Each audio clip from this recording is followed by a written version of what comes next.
It's definitely Porsche. Porsche. Yeah, definitely don't say Porsche. Definitely don't say Porsche. The family says it more like, because I met one of them at one point, they say it more like, not like Porsche, but more like Porsche. But it's hard. I think it's a German thing, and I think it's difficult to, but so we all say Porsche. Yeah. If you say Porsche with a German accent, it comes out like Porsche. Yeah. So I think it's almost Porsche. like... Yeah. Yeah. A little That's probably exactly what it is. Who got the truth? Is it you? Is it you? Is it you? Who got the truth now? Is it you? Is it you? Is it you? Sit me down, say it straight. Another story on the way. Who got the truth? Welcome to Season 12, Episode 6 of Acquired, the podcast about great technology companies and the stories and playbooks behind them. I'm Ben Gilbert. I'm David Rosenthal. And we are your hosts. Today, we tell the story of Porsche. If you liked our LVMH episode, you are going to love this one. And not just because it's a European luxury brand. There is possibly even more family drama, creeping takeovers, and complex corporate structures at play. But why is Porsche, the brand and the product, so special? The company has struck an incredible balance of both building some of the world's finest supercars while also being a great daily driver, unlike, say, a Ferrari or a Lamborghini. Of course, these are expensive daily drivers, with the average Porsche costing $110,000, but they have managed to nail being a prestige brand with pricing power and make a ton of cars at $350,000 per year. Today, we'll study how they cultivated such a vibrant community, which conveniently for them is comprised of extremely wealthy people. But it has not always been this way, and it certainly didn't start this way. Today's story has Nazis, tanks, the first electric vehicles, and, like most luxury brands, some misadventures in the 1980s. Oh, yes. And if you like quirks and features, you're going to be pumped about our partner in crime to help us tell this story, Doug DeMuro. Doug is one of David and my favorite YouTubers and content entrepreneurs. He operates the largest independent YouTube channel focused on car reviews with millions of subscribers. He also used to work at Porsche Corporate and is about as big of an enthusiast of the brand as you'll find anywhere. In fact, we are filming this episode now sitting in his garage in front of a very special Porsche, Doug's Carrera GT. Welcome to Acquired, Doug. Thank you for having me. It's wonderful to have you here. Well, listeners, if you want to know every time an episode drops, sign up for email updates at acquired.fm. Join the Slack. We'll be talking about it after this episode, acquired.fm/Slack. And without further ado, David, take us in. And listeners, this is not investment advice. David and I and Doug may have investments in the companies we discuss, and this show is for informational and entertainment purposes only. To set the stage a little bit, I think that even though it's a marketing phrase, The German engineering thing, it's worth sharing a little bit of history because it is more than just a marketing phrase. right? So there's a pretty long and incredible history of science and engineering in Germany and Austria. It goes all the way back to the scientific revolution and Johannes Kepler. And actually, before World War II, Germany had produced more Nobel laureates in scientific fields than any other nation in the world. Folks like Max Planck, Erwin Schrödinger, Kurt Gödel, and, Albert Einstein. These are all German and Austrian scientists. And this tradition extends also, of course, to the auto industry. So it is very likely that the first gas-powered transportation vehicle, looked more like a tricycle than a car, but predecessor of a car, was created by a German inventor in 1864 named Siegfried Marcus. And I say probably because nobody really knows, because Marcus was Jewish and the Nazis destroyed all records related to him during the war. We're going to talk a lot about the Nazis here in a minute. Either way, though, Germany definitely did create the first successful production consumer automobile. It was a vehicle called the Benz Patent Motorwagen, and that was made in 1885 by Carl Benz. I recognize that name, Benz. Indeed, you probably do, as do most listeners. Now, around the same time, another German inventor named Gottlieb Daimler sets up his own motor company. And then in the early 1900s, they have a model that they're producing, goes on to be quite popular. is named after the daughter of one of their biggest dealers in their dealer network. Of course, we are talking about Mercedes. I had no idea. That's where the Mercedes name came neither from. did I. Yeah. Yeah. Crazy. So Benz and Daimler end up merging in 1924, and thus Mercedes-Benz is born. But okay, you might be asking, what does this have to do with Porsche? Well, turns out quite a lot, because in 1906, Daimler scores a pretty big win in this fledgling German auto industry when they recruit the current Potting Prize winner.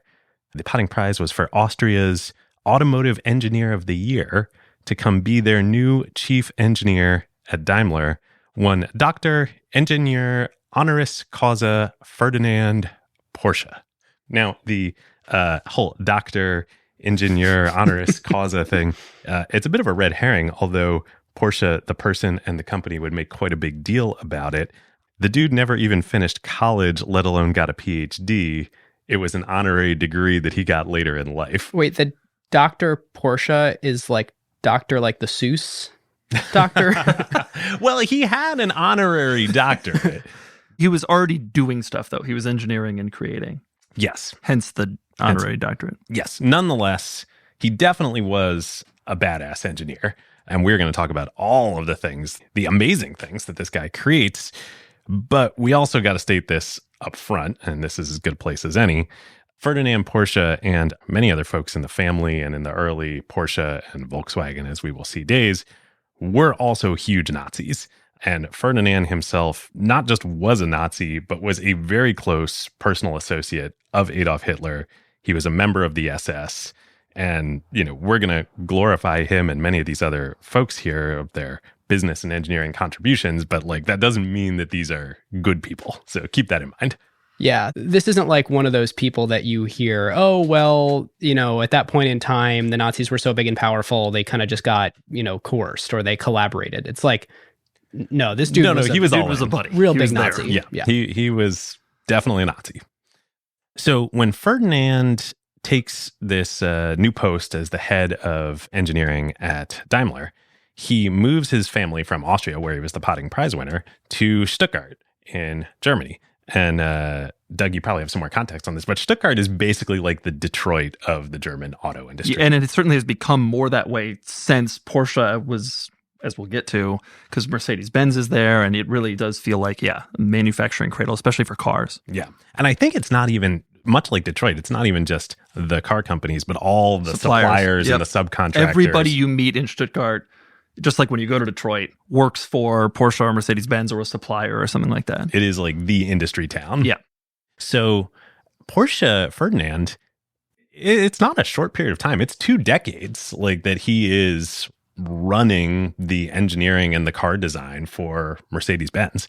While he's there, towards the end of his time, kind of as we're getting into the lead up to World War II, he comes up with a concept.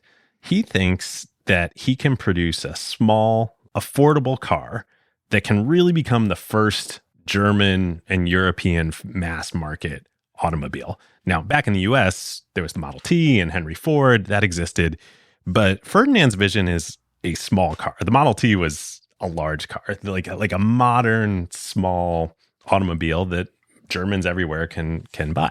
Which was important because in Germany in that time, car ownership was not anywhere near as big as it was in the United States.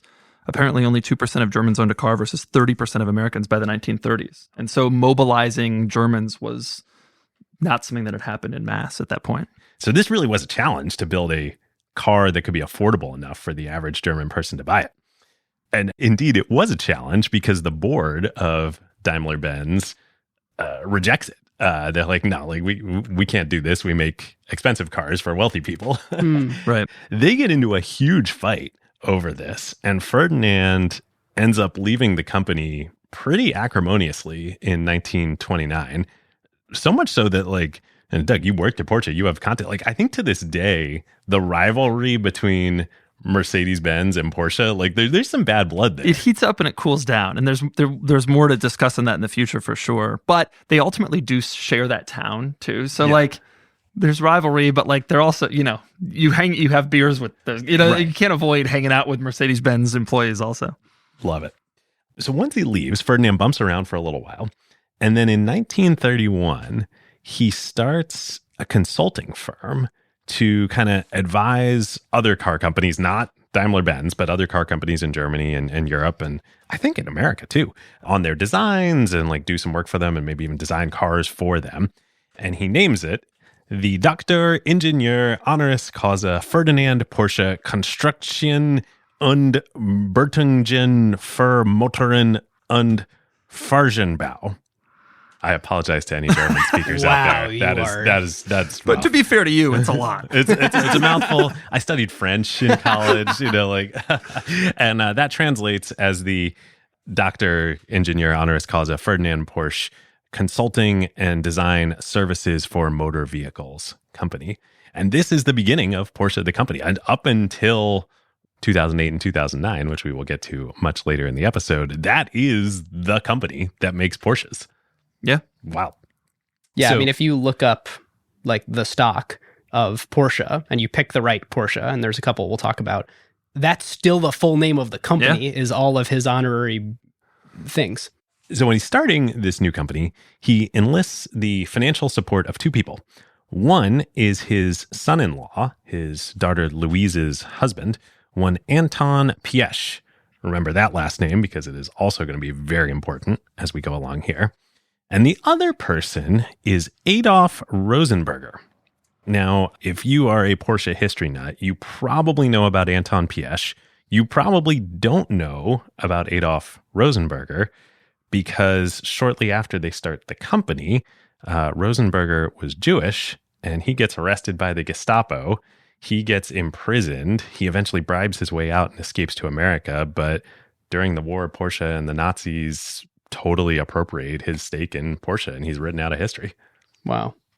Okay, so this new Ferdinand company, in 1934, they land one very, very, very large contract that would go down in history both for the company and the world. That contract would be to design Ferdinand's vision, the small, affordable car for the people, a Volkswagen, you might say, in German.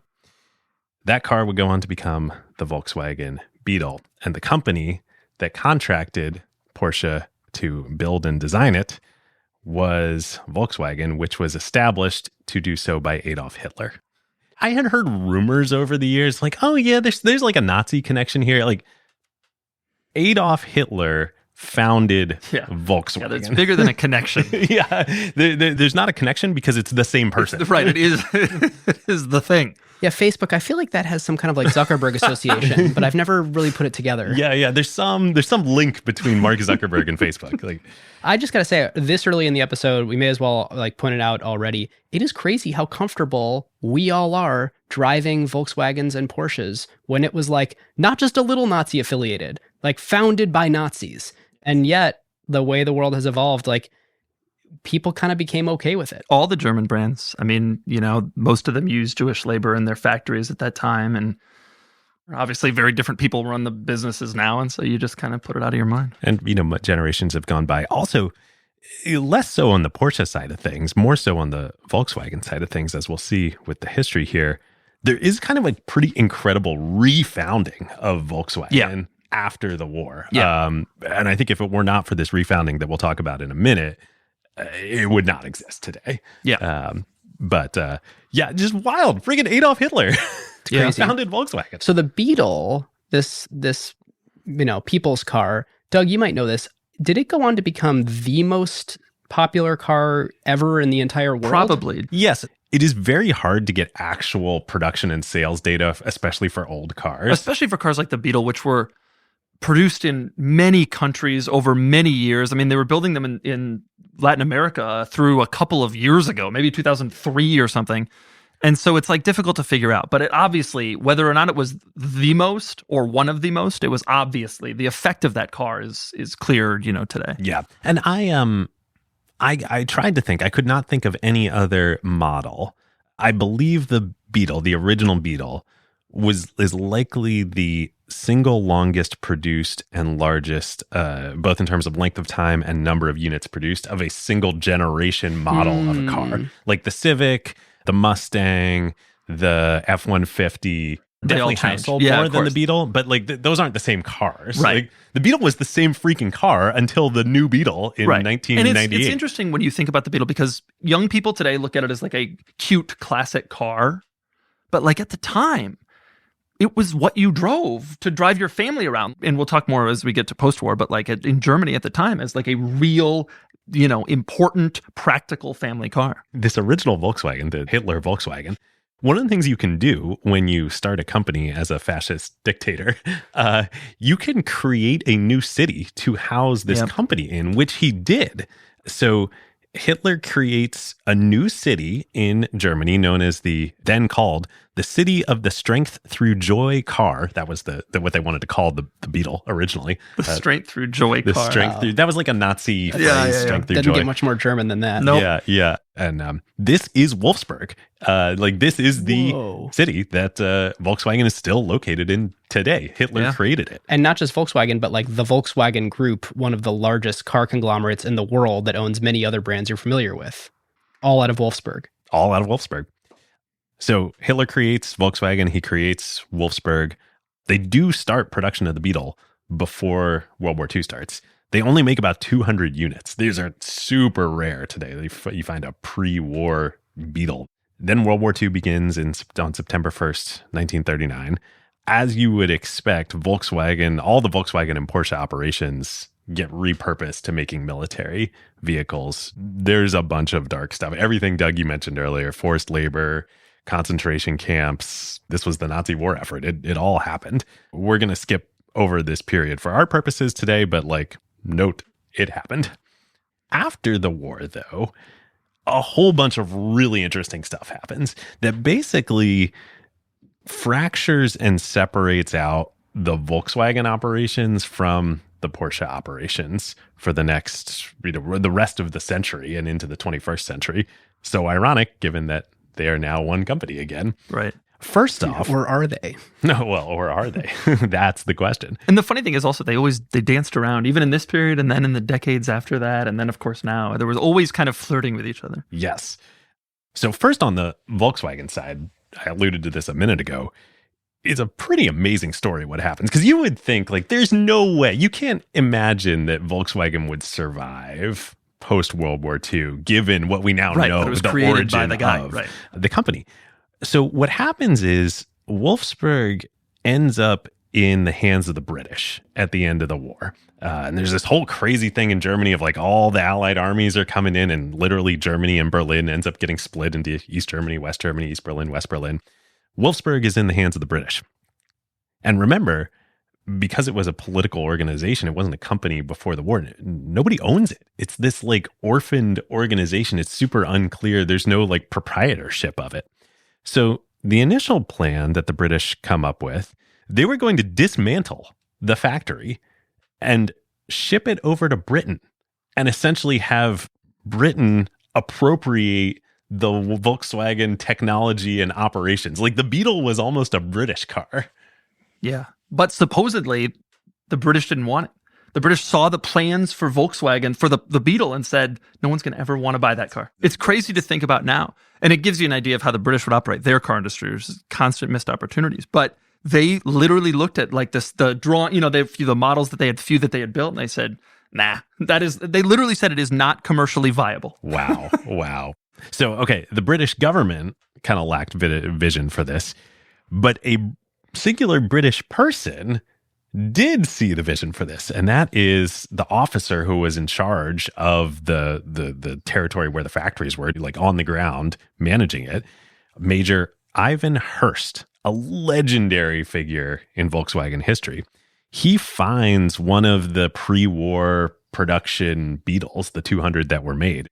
He starts driving it around, and he's like, hey, this thing's actually pretty good. I think we can maybe do something with this here. He also sees, and this becomes increasingly obvious as the post-World War II state of world affairs takes place here in Germany of hey, the Cold War is about to start. He realizes that West Germany needs an economic revitalization here. We need to restart German industry because, hey, the Iron Curtain is falling just to the east here. So he amazingly proposes and convinces the British command to leave the factory in Wolfsburg, maybe easier than I thought because the British didn't want it, apparently, and also to place an initial order, a seed order, to restart the company for 20,000 Beetles that the British military is going to adopt and use as their main military transport. So not as like a tank, but like not an armored Beetle, but like they're going to use it to drive officers and stuff around. Yeah, from that seed order, like that is now the new Volkswagen. So it's like, yes, Hitler started it, but then Ivan Hurst restarted it. Totally. Now, one of the things that I find interesting about the Beetle is that Europe was so war-torn after World War II. All these places were in similar situations to Germany, in that like the people needed to get back to work. They needed to be able to drive and go places. And each European country had their own Beetle. UK had the Mini. Italy had the Fiat 500. France had the Citroën 2CV. They all kind of looked similar. Wait, these are all based on the Beetle? No. But they all came from the post-war era where they needed something small and cheap to like remobilize the citizenry, basically. Right. And so kind of each country had their own, car that did that for each country. But in Germany, of course, the Beetle became a global hit, whereas in those countries it was more, in their era. Yeah, you don't see a lot of Citroëns in... no. But the 2CV was a huge, huge car. And the French, just like the Germans, needed to get back to work, needed to start building stuff again, and also needed a cheap car to like cruise around it. Yeah, super interesting. So that's Volkswagen. But put a pin in them. We'll come back to them in about 50 years because there's a lot more to say on Volkswagen. And 50 years, that's about how long they would make that one model of the Beetle. Yes. The new Beetle would get introduced, I think, in 1998. And the first ones post-war were made in like 1948. So yeah. Crazy. Isn't that wild? It's insane. Okay, so what about Porsche? Well, they have a bit of a different path. So after the war...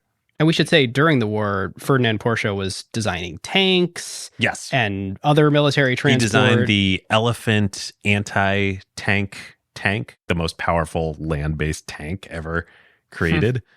A, terrible, but B, like just the range of design talent that he had. Like he designed the Beetle and he designed the largest anti-tank tank within a couple of years. Yeah. And also some of the very first hybrid and electric cars in history. But at that time, battery technology wasn't advanced enough. And so you're lugging around this huge weighted battery pack to get almost no juice out of it. And so it didn't really go into production.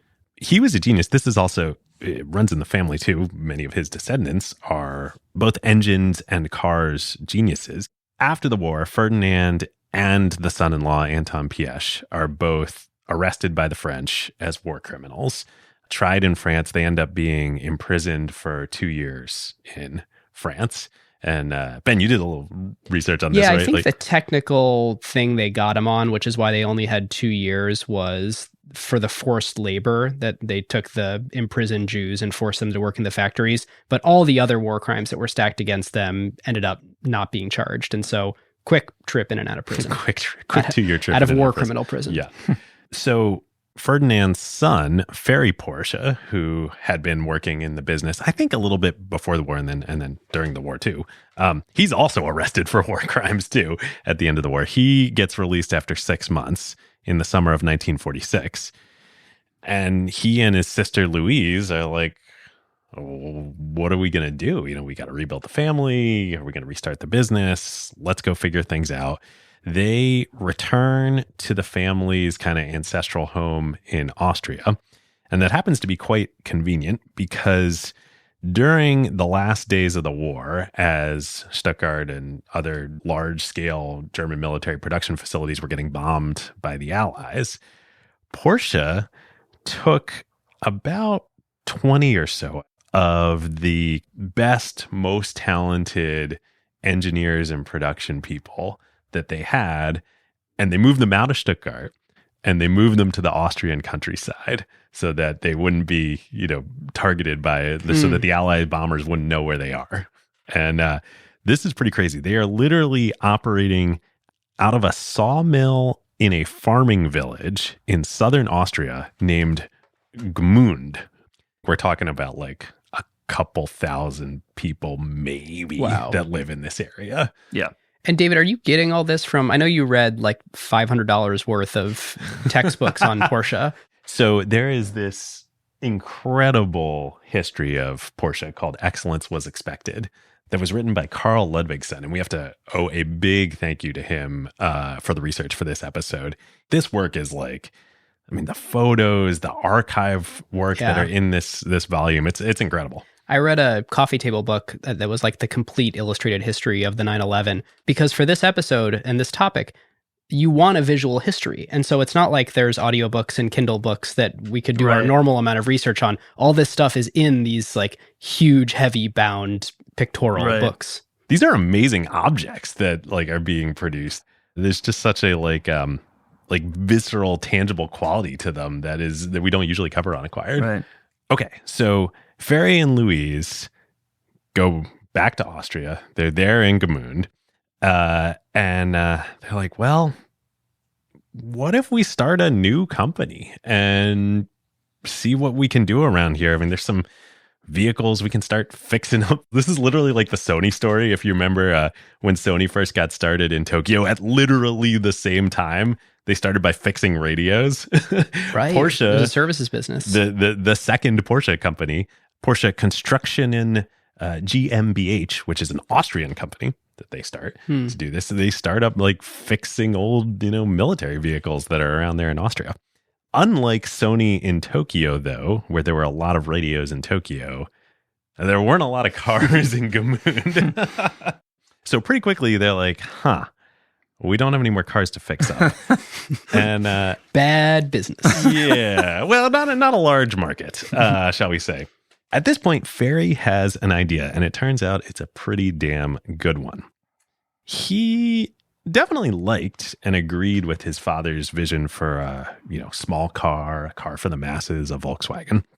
But he always had one major problem with the Beetle, which was that it was slow. And it just was not fun to drive.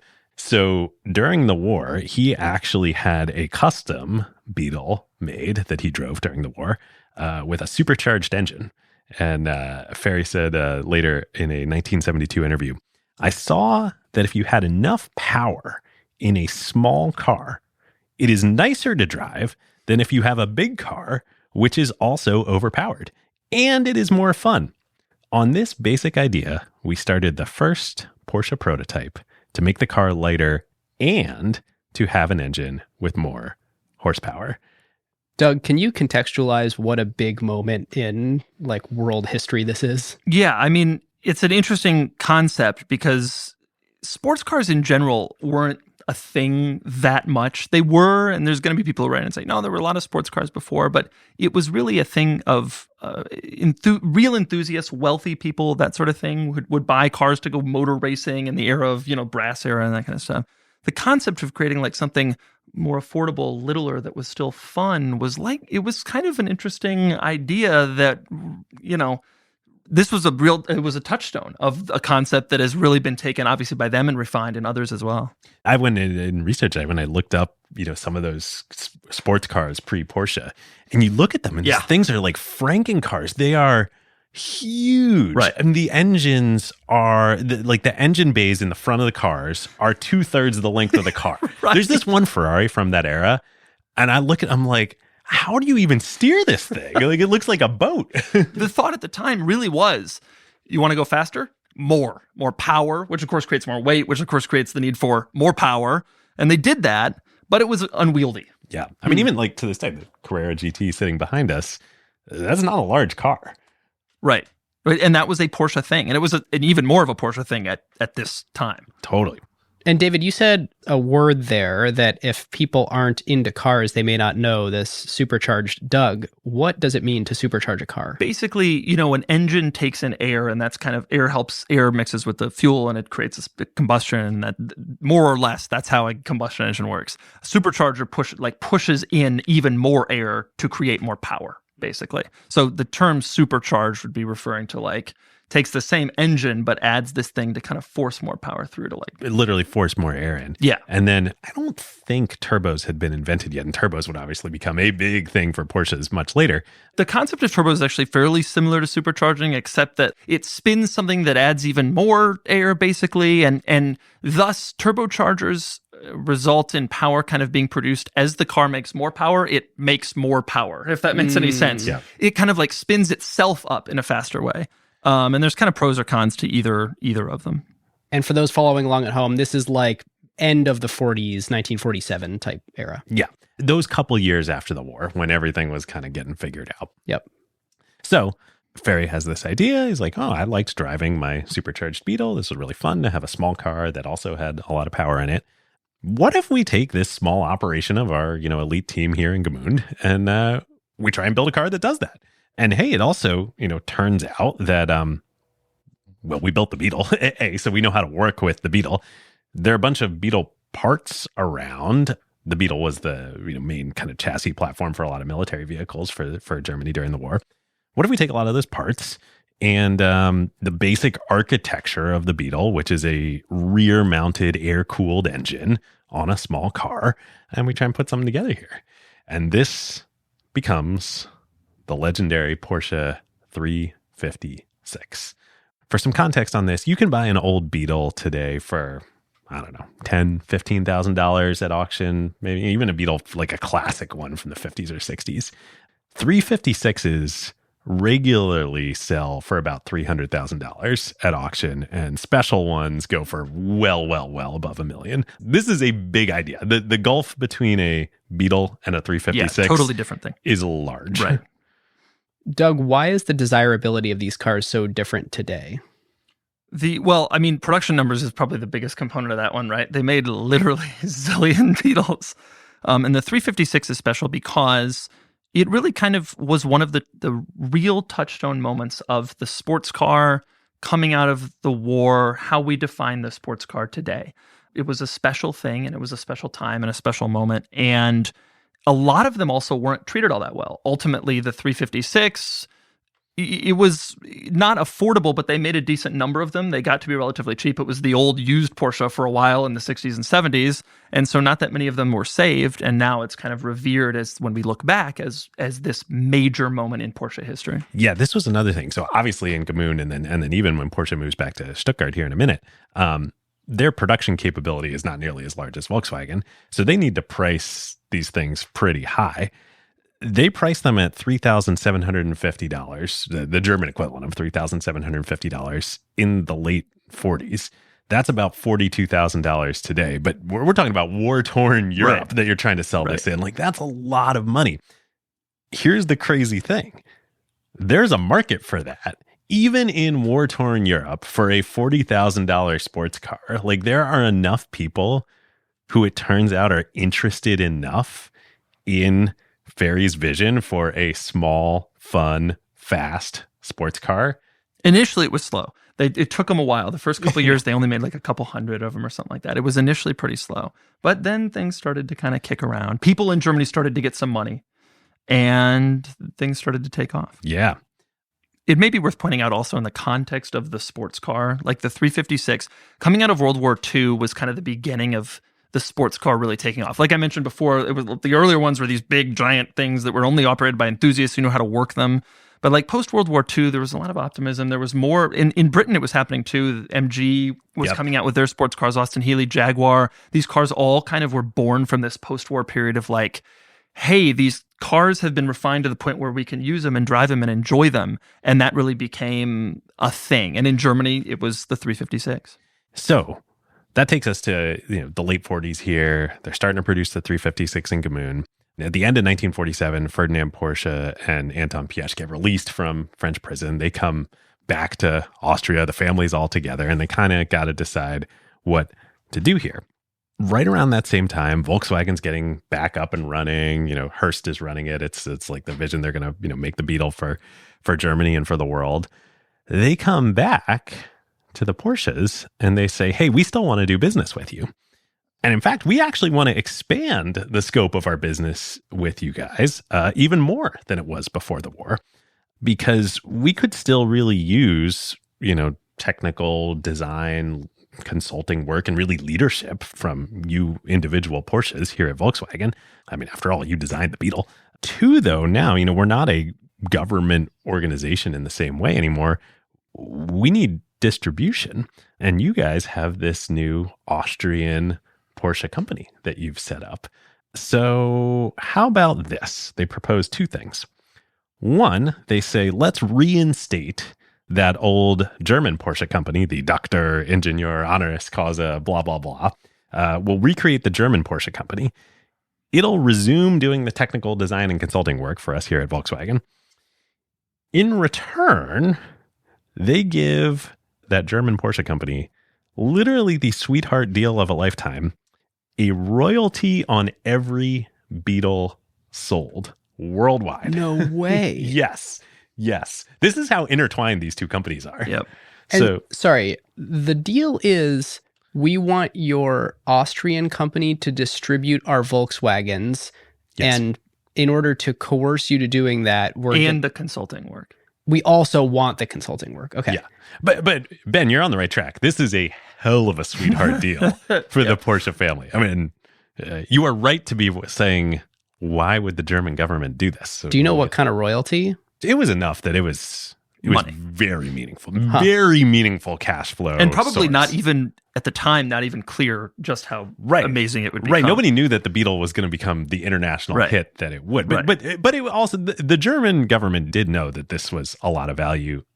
And they also may or may not have known that on the Austrian Porsche side, for the dealership distribution side, that was also a lot of value. So we're not going to talk as much about the Austrian operations of Porsche for the rest of the episode, but it becomes a huge business. So by the time in the early 2000s, when it all gets consolidated back into one company, for most of the 2 separate histories, that was the larger company by revenue. So the Austrian Porsche company becomes the largest car dealer network in Europe, not just for Volkswagens, but for all types of automotive brands. They're doing billions of annual revenue within a few years here. I mean, what an opportunity to be given a distribution network just as the car is starting to become like a big thing. Exclusive distribution rights to Volkswagens.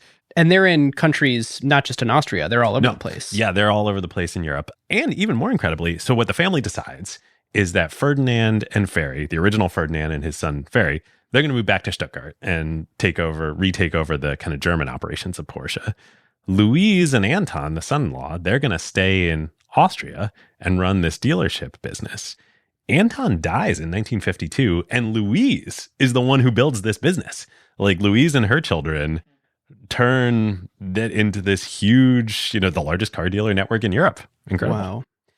Doug, the way the value chain evolved for selling cars, there's this very clear delineation, in the US at least, until Tesla, of separating the dealership from the manufacturer. There is no direct to consumer. Was that already obvious at this point in history when Porsche kind of has these 2 different companies? It's an interesting question. I suspect the answer is more or less. In some brands, I bet they were selling direct to consumer, and in some, I bet they weren't. Some of the smaller ones, maybe. I suspect the reason this worked out is because Volkswagen these companies didn't want to be the ones who were distributing all these cars across and doing all this. They were focused on manufacturing. I think there also might have been a technical reason, which is even though this new Volkswagen was reconstituted as a company, its only shareholders at this point in time were the German government. So both the national West German state and the state of Lower Saxony within West Germany, which still to this day holds 20% of Volkswagen, which is crazy. Yeah. They would IPO Volkswagen, I believe, in 1960 or 1961. So it was, even though it was a company, it was a German national company. And so to operate in other states, other countries in Europe, they probably needed third parties. Yeah. Wow. Yeah, wild, right? All right, listeners. Now is a great time to talk about a new partner of ours here on Acquired, Legora, the agentic operating system that is redefining how the world's best legal teams work. Yep. It's sort of obvious that AI is going to completely change the legal industry. I bet most of you listening have dropped a contract into some sort of AI chatbot out there. Legora took that insight and asked the question, what if you really built something with that power from the ground up for the legal industry? So the founders did exactly what great founders do: operate with obsessive customer focus. They embedded inside a massive law firm for months. They sat with the lawyers just watching how the work really gets done. And that's how you get features that customers love, like tabular review, where you drop in a folder of hundreds of contracts and it pulls every key term into a grid a lawyer can actually work with. Legora's bet here is interesting. Since it lets each lawyer handle more complexity, any given person can increase the quality of their work and do higher value work. And this means that the pie can grow even as each individual task takes less time. And they recently launched Legora Agent, offering greater intelligence and performance. The agent lets lawyers set an objective. Then it can handle the planning and the execution and delivery of the final product. Legal teams get to maintain full control and transparency since they're still involved where judgment is required. And Legora works where you already work. You can use it within Microsoft Word while redlining or drafting. The early Legora numbers essentially speak for themselves. When they have a head-to-head pilot with their top competitor, they win 70% of the time. Legora now has over 100,000 lawyers on the platform from 1,200 legal teams in 50 countries. And crazily, they went from 1 million to 100 million in ARR in about 18 months. Truly insane numbers. And that is the real test. Plenty of things demo well, but the question is whether a busy associate actually reaches for it during crunch time, or whether a partner trusts it before going into a conversation with a major client. If your legal team wants to check it out, whether you're a law firm or you're in-house at a company, you can learn more at legora.com/acquired and just tell them that Ben and David sent you. Okay. So Ben, you hit on this a minute ago. What the hell? Why is the new Western-controlled, West German, post-Nazi government giving this deal of a lifetime to these former Nazis? And it's not just we'll pay you for the cars you distribute that we make. We will pay you for all cars that we make, every Beetle, regardless of whether you distribute it or not. Yes. To the German company. And then the Austrian company has exclusive rights to distribute it. It's a crazy deal. So here's what's going on. It actually, as crazy as it sounds, makes sense. So we talked about a minute ago, the Iron Curtain and the Soviets. Like, it's so hard for us to remember now, but Germany post-war was ground zero for the Cold War. Like, the battle against the Soviet Union was happening right there, right next door. And so for the West, reconstituting the West German industrial base was of paramount importance.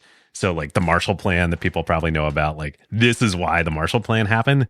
And this is essentially part of this philosophy of like, we don't care that these people used to be Nazis, but for Porsche, for Mercedes-Benz, for lots and lots of German industrialist companies, the reason that they get restarted and re-injected with steroids, so to speak, is like, hey, we got an existential threat next door. We got to rebuild. We got to make some cars. The industrial base.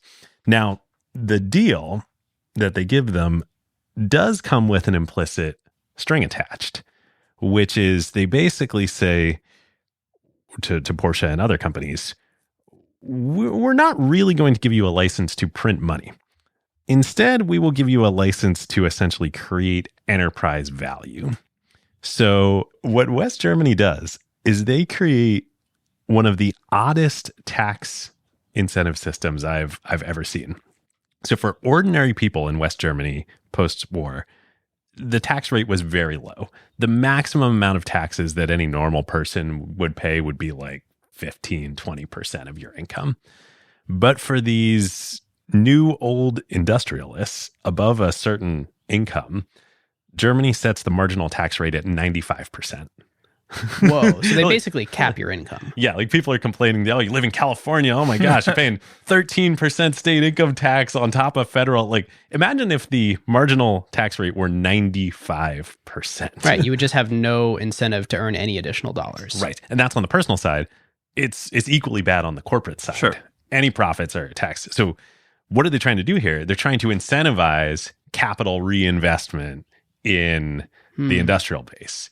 So they're basically saying to Porsche and others, set all this up and we are going to create all the incentives such that you will plow all of the money, all these royalties we're giving you from the Beatles, etc., into building up your production capabilities and investing in R&D and new models and etc., etc. And I mean, it sounds crazy on paper, but like, my God, it actually works. And it works really freaking well.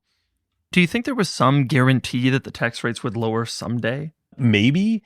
And I think they did, but as we'll see, Porsche becomes pretty institutionalized there of like, don't take profits, instead reinvest them in new models and R&D, racing, to the great benefit of the brand. Yeah. So I mentioned one of the things that Porsche invests in over the years is race cars and racing. And this is super interesting. None of us are racing historians. That's a whole nother branch of the automotive industry. So here we're in the late 40s, early 50s.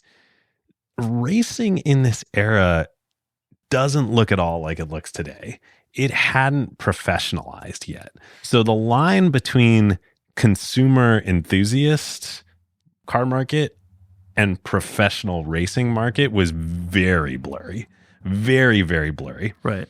And it turns out that even though, manufacturers, including Porsche, would make special versions of cars for racing, for Le Mans being the most famous race at the time, and others around the world, it wasn't like you look at an F1 car today or you look at a Le Mans car, like there is no connection between that and something you can buy in a dealership. And you or I would not be able to even operate it.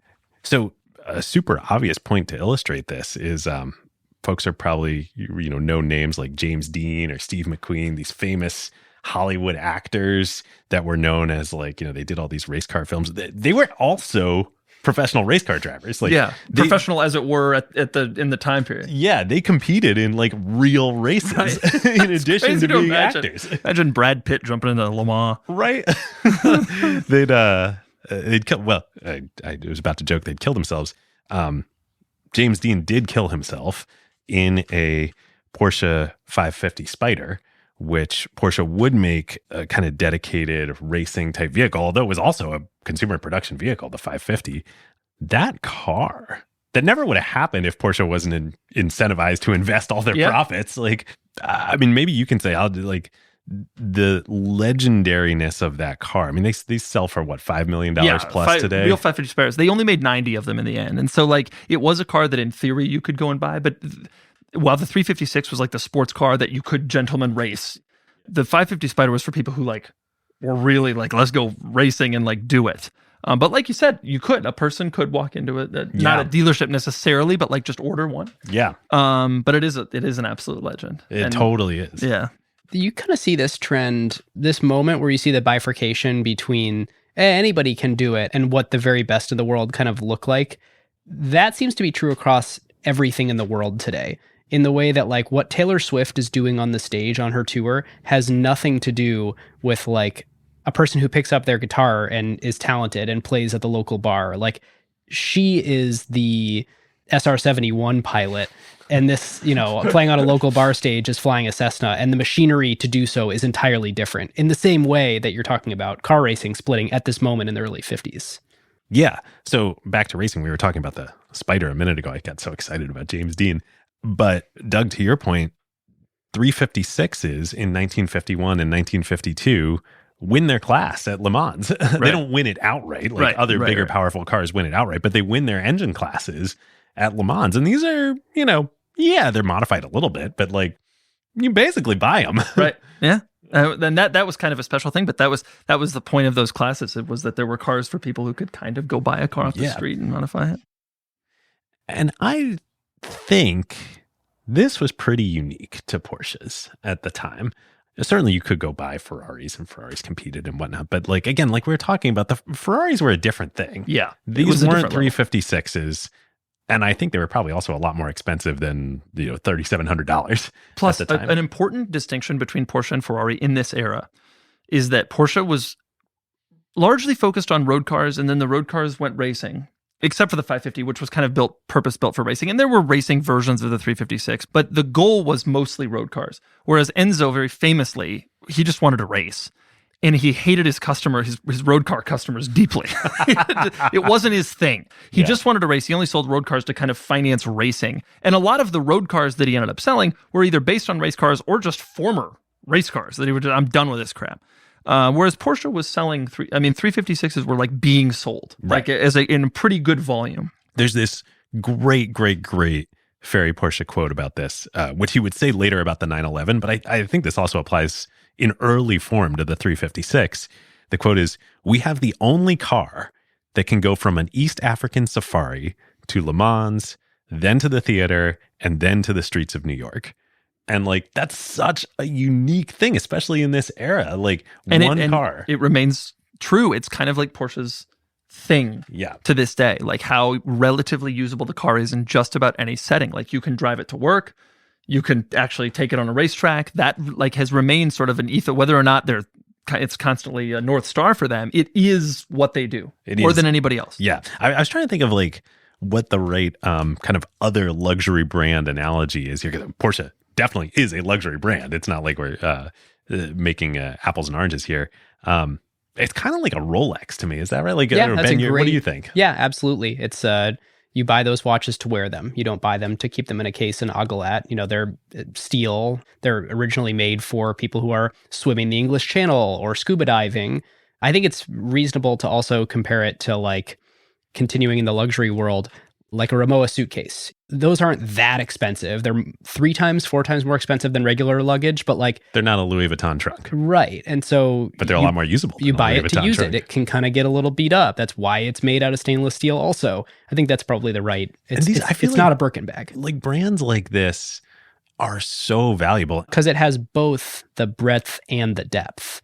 Like, there are enough people who are like, I love Porsches because they're my...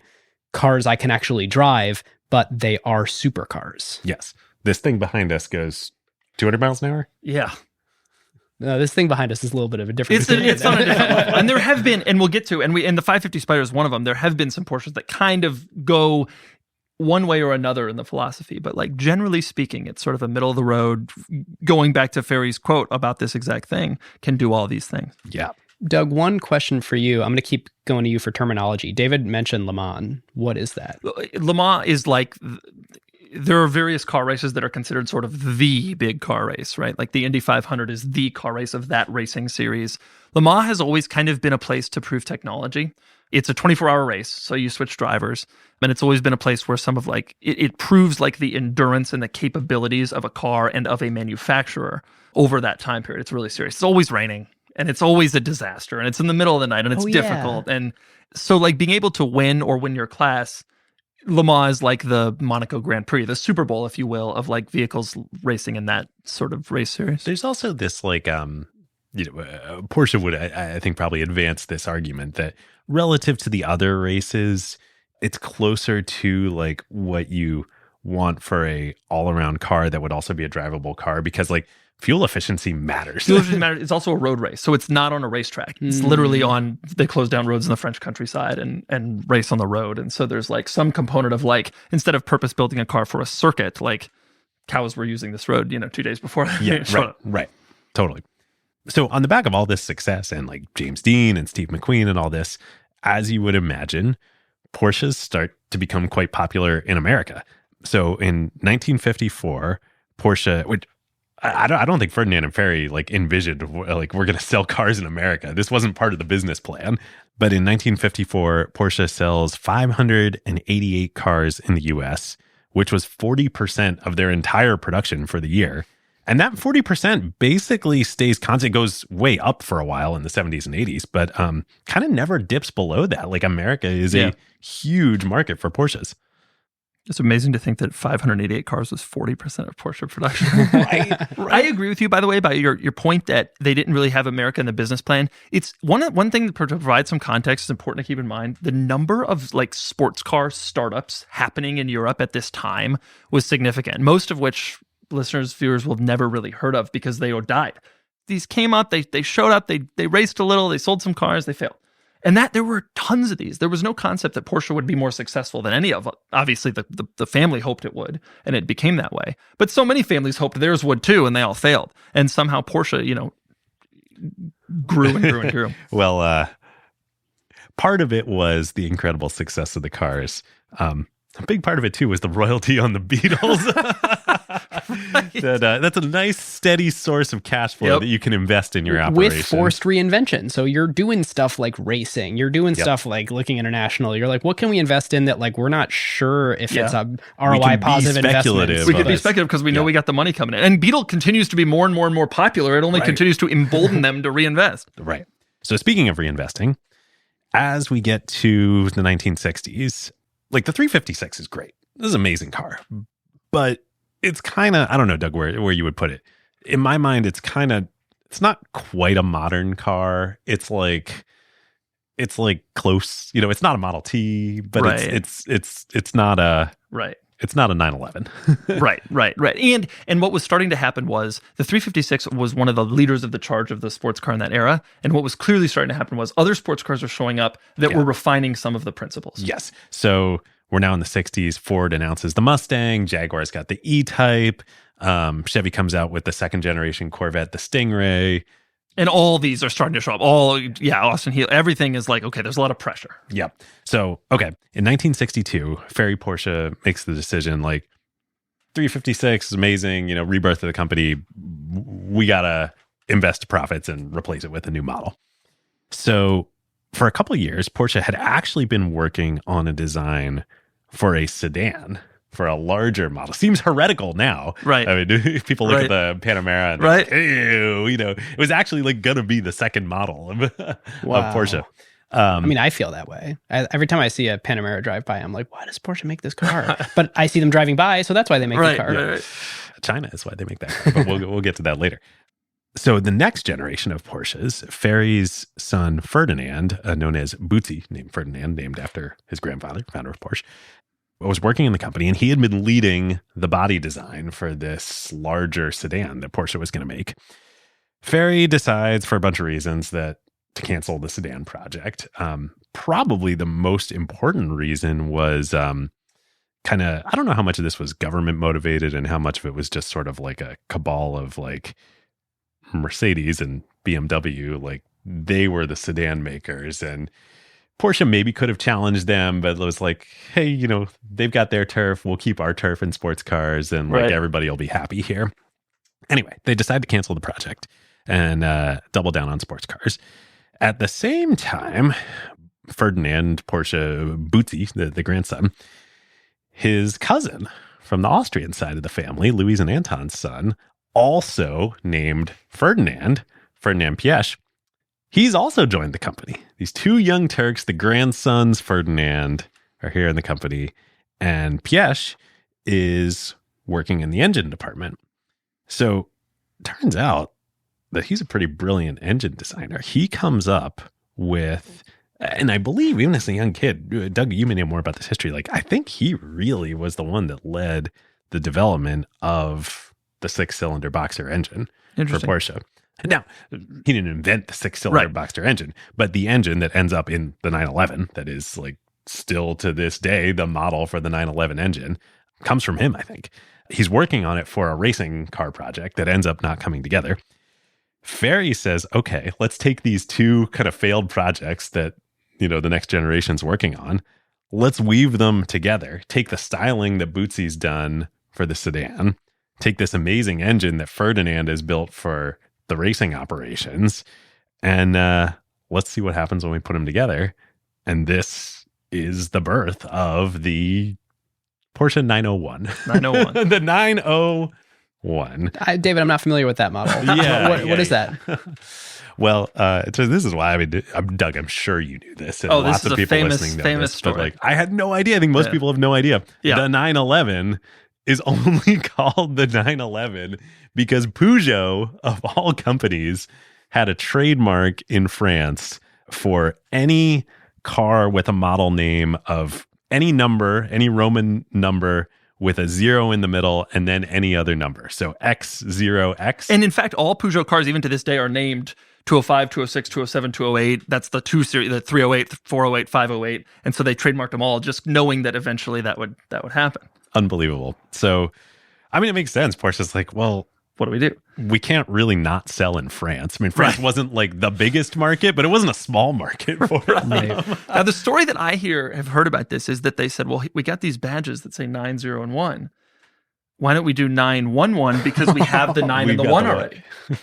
Hence the 911. Hence now, the 911. Some of this may be more apocryphal than others. One of the things that I don't understand is why they wanted to call the car the 901 in the first place. And I was never really able to get great information about that. The 356 was purportedly named because it was the 356th engineering project they did. Yeah. But did they really do 500 engineering projects between 356 and 901? So a couple details that I got on this from Excellence Was Expected. I believe, could be wrong on this, but I believe 901 was the name of the engine project that Ferdinand Piëch was working on. And I think that's the origin of it. 2, yes, in Porsche lore, it's that the reason these model numbers are these are the engineering projects that they start. But that's totally apocryphal. They jump around all the time. And now they go forward and backward. Yes. Going back to the very, very beginning of the consulting company, they started with Type 7 or project number 7 because they didn't want to look like they were a brand new company. So oh yeah, we've already done 6 projects. This is project number 7. I forget who they were working for. It's like when you're starting a new company and you're sending your first invoice. You don't call it invoice number 1. Right. Exactly. It's exactly. So yes, the lore is that, all of our projects have model numbers and BS. Right. So funny. And to be clear, so I admired designs of Porsche cars before doing the research for this, but knew basically nothing about the company or its lineup. I've certainly never owned one. And it took me a long time in the research to realize that there are a lot of car designs that start with 9 that are all 911s. There's yes. I don't know, I didn't write them all down, but the 964 and the 959. And it gets complicated because what ends up happening, just like happens to every car, is they start to get redesigned as they get, as the years go on, they need newer models. They still call it the 911. The only way to distinguish the newer version from the older version is to call it by the project number, which is 964, 993, et cetera, et cetera. And so if you're really into it, you got to know not just that it's a 911, but which, version it is. And not all 911s say 911 on the back. So you can't even use most that as your reference. It's a little complicated. Maybe that's part of the success. There's sort of a language you have to speak in order to get Porsche to an extent. And there's something to that. Well, I think it's really brilliant. I don't know how much this is intentional versus it's evolved this way with the brand, but to me, it's just so brilliant because there is this tribe language to Porsches. If you see a 911, you know instantly that it's a 911. It is iconic. It's one of the most iconic designs in the world. Yeah, and partly because they've essentially kept the shape the same for since 1962. Yeah. So pretty immediately, this car is a big hit. 1962 is when they start working on it. They first start selling it in 1964. They sunset the 356 in 1965. And so 66 is the first year that's fully 911 for Porsche production. They sell almost 13,000 cars in 66, which that's what did we say? 10, 12 years ago, they only sold 40% of their production 1,000 total. Yeah, so they're now 13x'd in 10 years. And that number of almost 13,000 911s they sell was 15% more than their best year with only the 356s.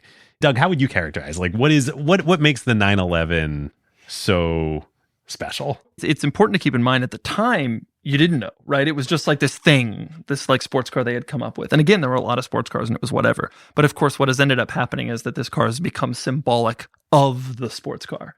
And I think a lot of people would, if you were told to mention a sports car, they would say the 911. It just has become the car.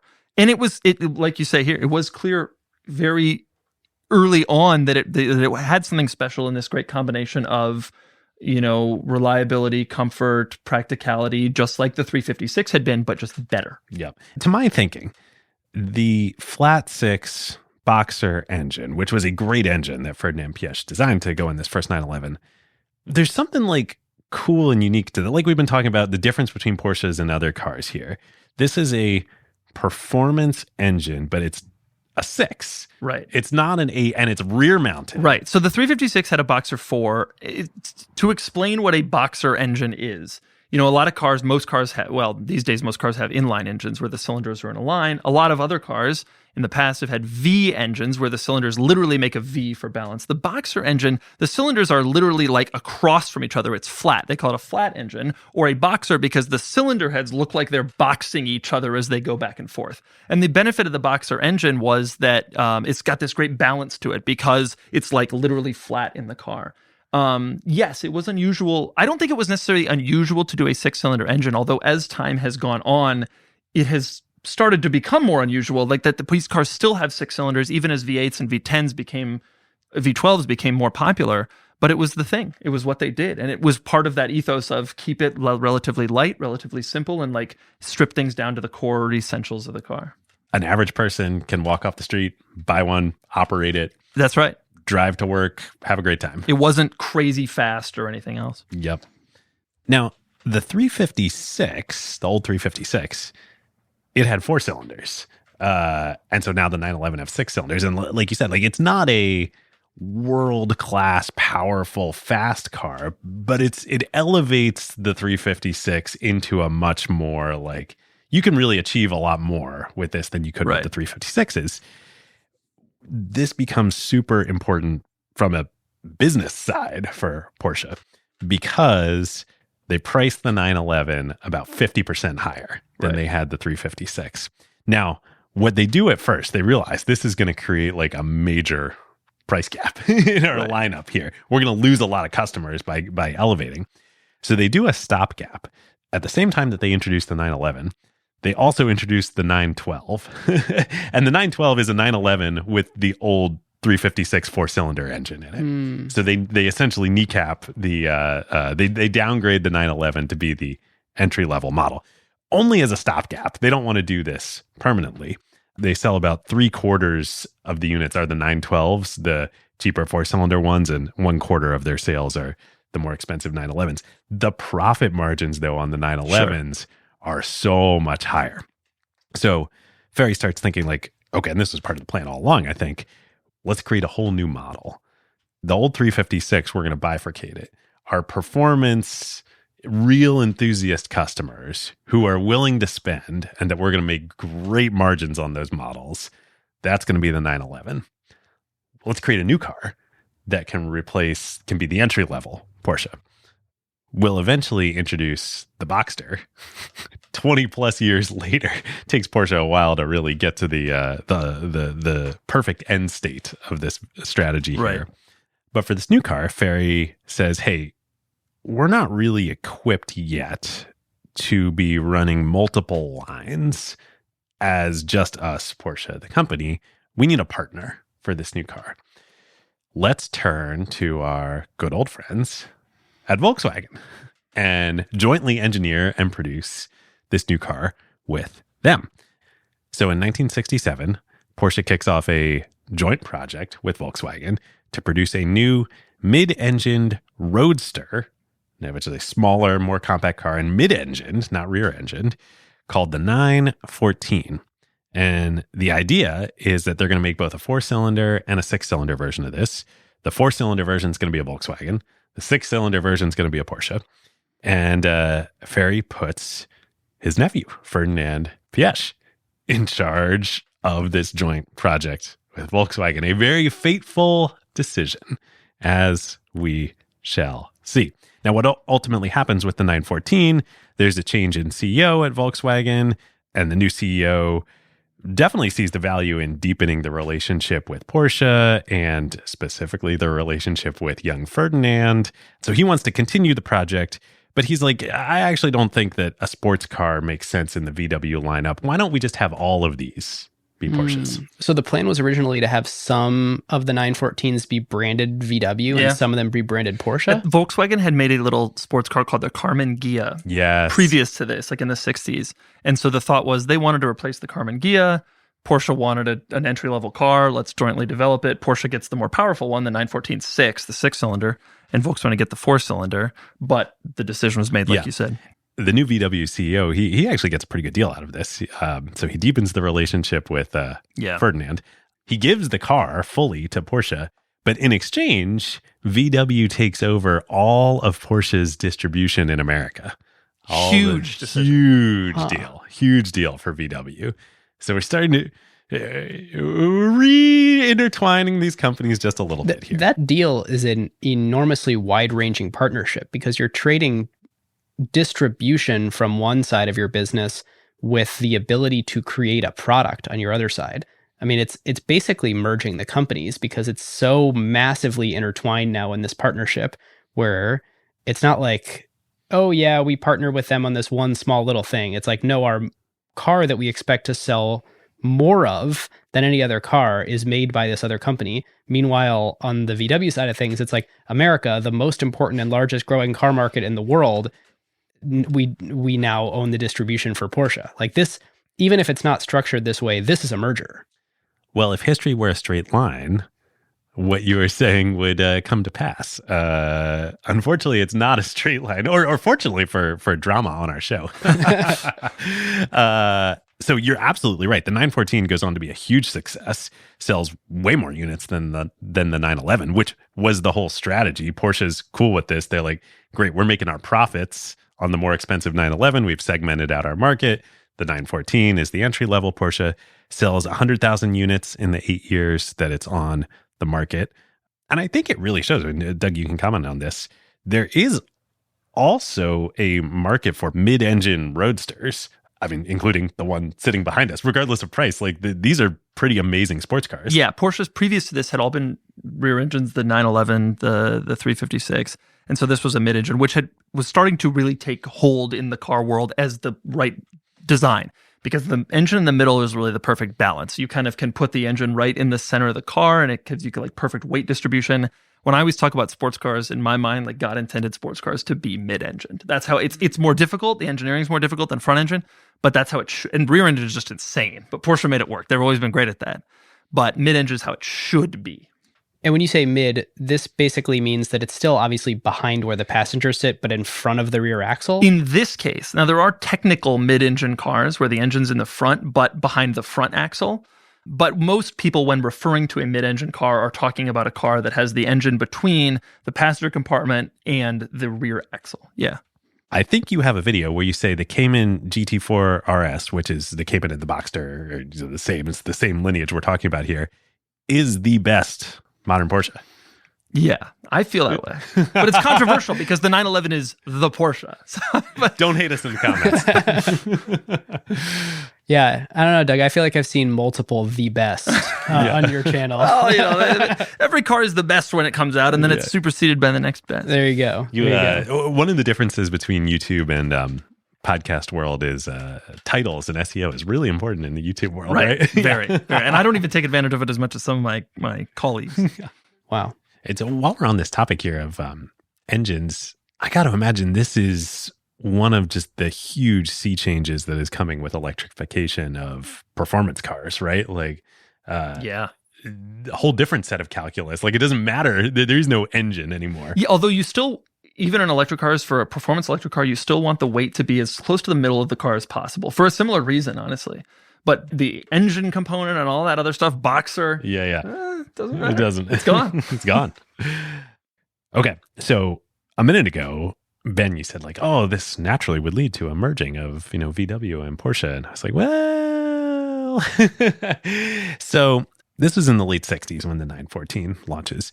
As we head into the 70s, the oil crisis happens in the 70s and sports cars become less of a thing. People are really worried about this. This is like a challenge to Porsche. It's particularly a real challenge to the 914. Interestingly, 911 sales stay relatively robust throughout the 70s because it's a luxury good, right? Like just like in any recession and even like sector targeted ones like the oil crisis and the auto industry, for true luxury goods, like those people, like the market for that is very resilient. The 914 though, very different story. So as we head into the mid 70s, even though it was a very successful car and project for Porsche as a whole, it starts becoming a real money loser. So this creates a lot of tension in the company. This is kind of a backdrop of stress to another family dynamic that's emerging, which is you've got these two Ferdinand grandsons that are kind of starting to vie for control of the company. You know, they're now, gosh, I don't know, probably in their 30s, maybe entering their 40s. Ferry's getting older here. Like, who's going to take over the company? We've got succession vibes here. On the one side, you've got Bootsy Ferdinand Porsche. He's got the name. He's Ferry's son. And he's a great designer. I mean, he designed the 911, maybe the most iconic car design ever. And this is German Ferdinand. This the is one German who's Ferdinand. working, actually producing the cars. But the other Ferdinand, the son of Louise and Anton, was hired by the German company also. So he's hopped also over. working for I them. see. He's hopped over. He's, you know, on the one hand, kind of like this dark horse kid, right? He's the Austrian side of the family. You know, you've got the car dealership business, blah, blah, blah. Right, go do that. But he's also proved himself as like Yep. an incredible engineer, executive. He was in charge of this 914 project. He managed it with Volkswagen. That was an incredibly successful car until the oil crisis, et cetera, et cetera. So he's like, yo, this should be my company. Tensions, of course, start to rise. And something pretty incredible happens. You know, we've come across on the show, there are lots of stories out there of family businesses in succession and how all this happens. I don't think there's another case of anything going down like this that I've ever heard of. So in the fall of 1970, Ferry and Louise together call a joint family summit.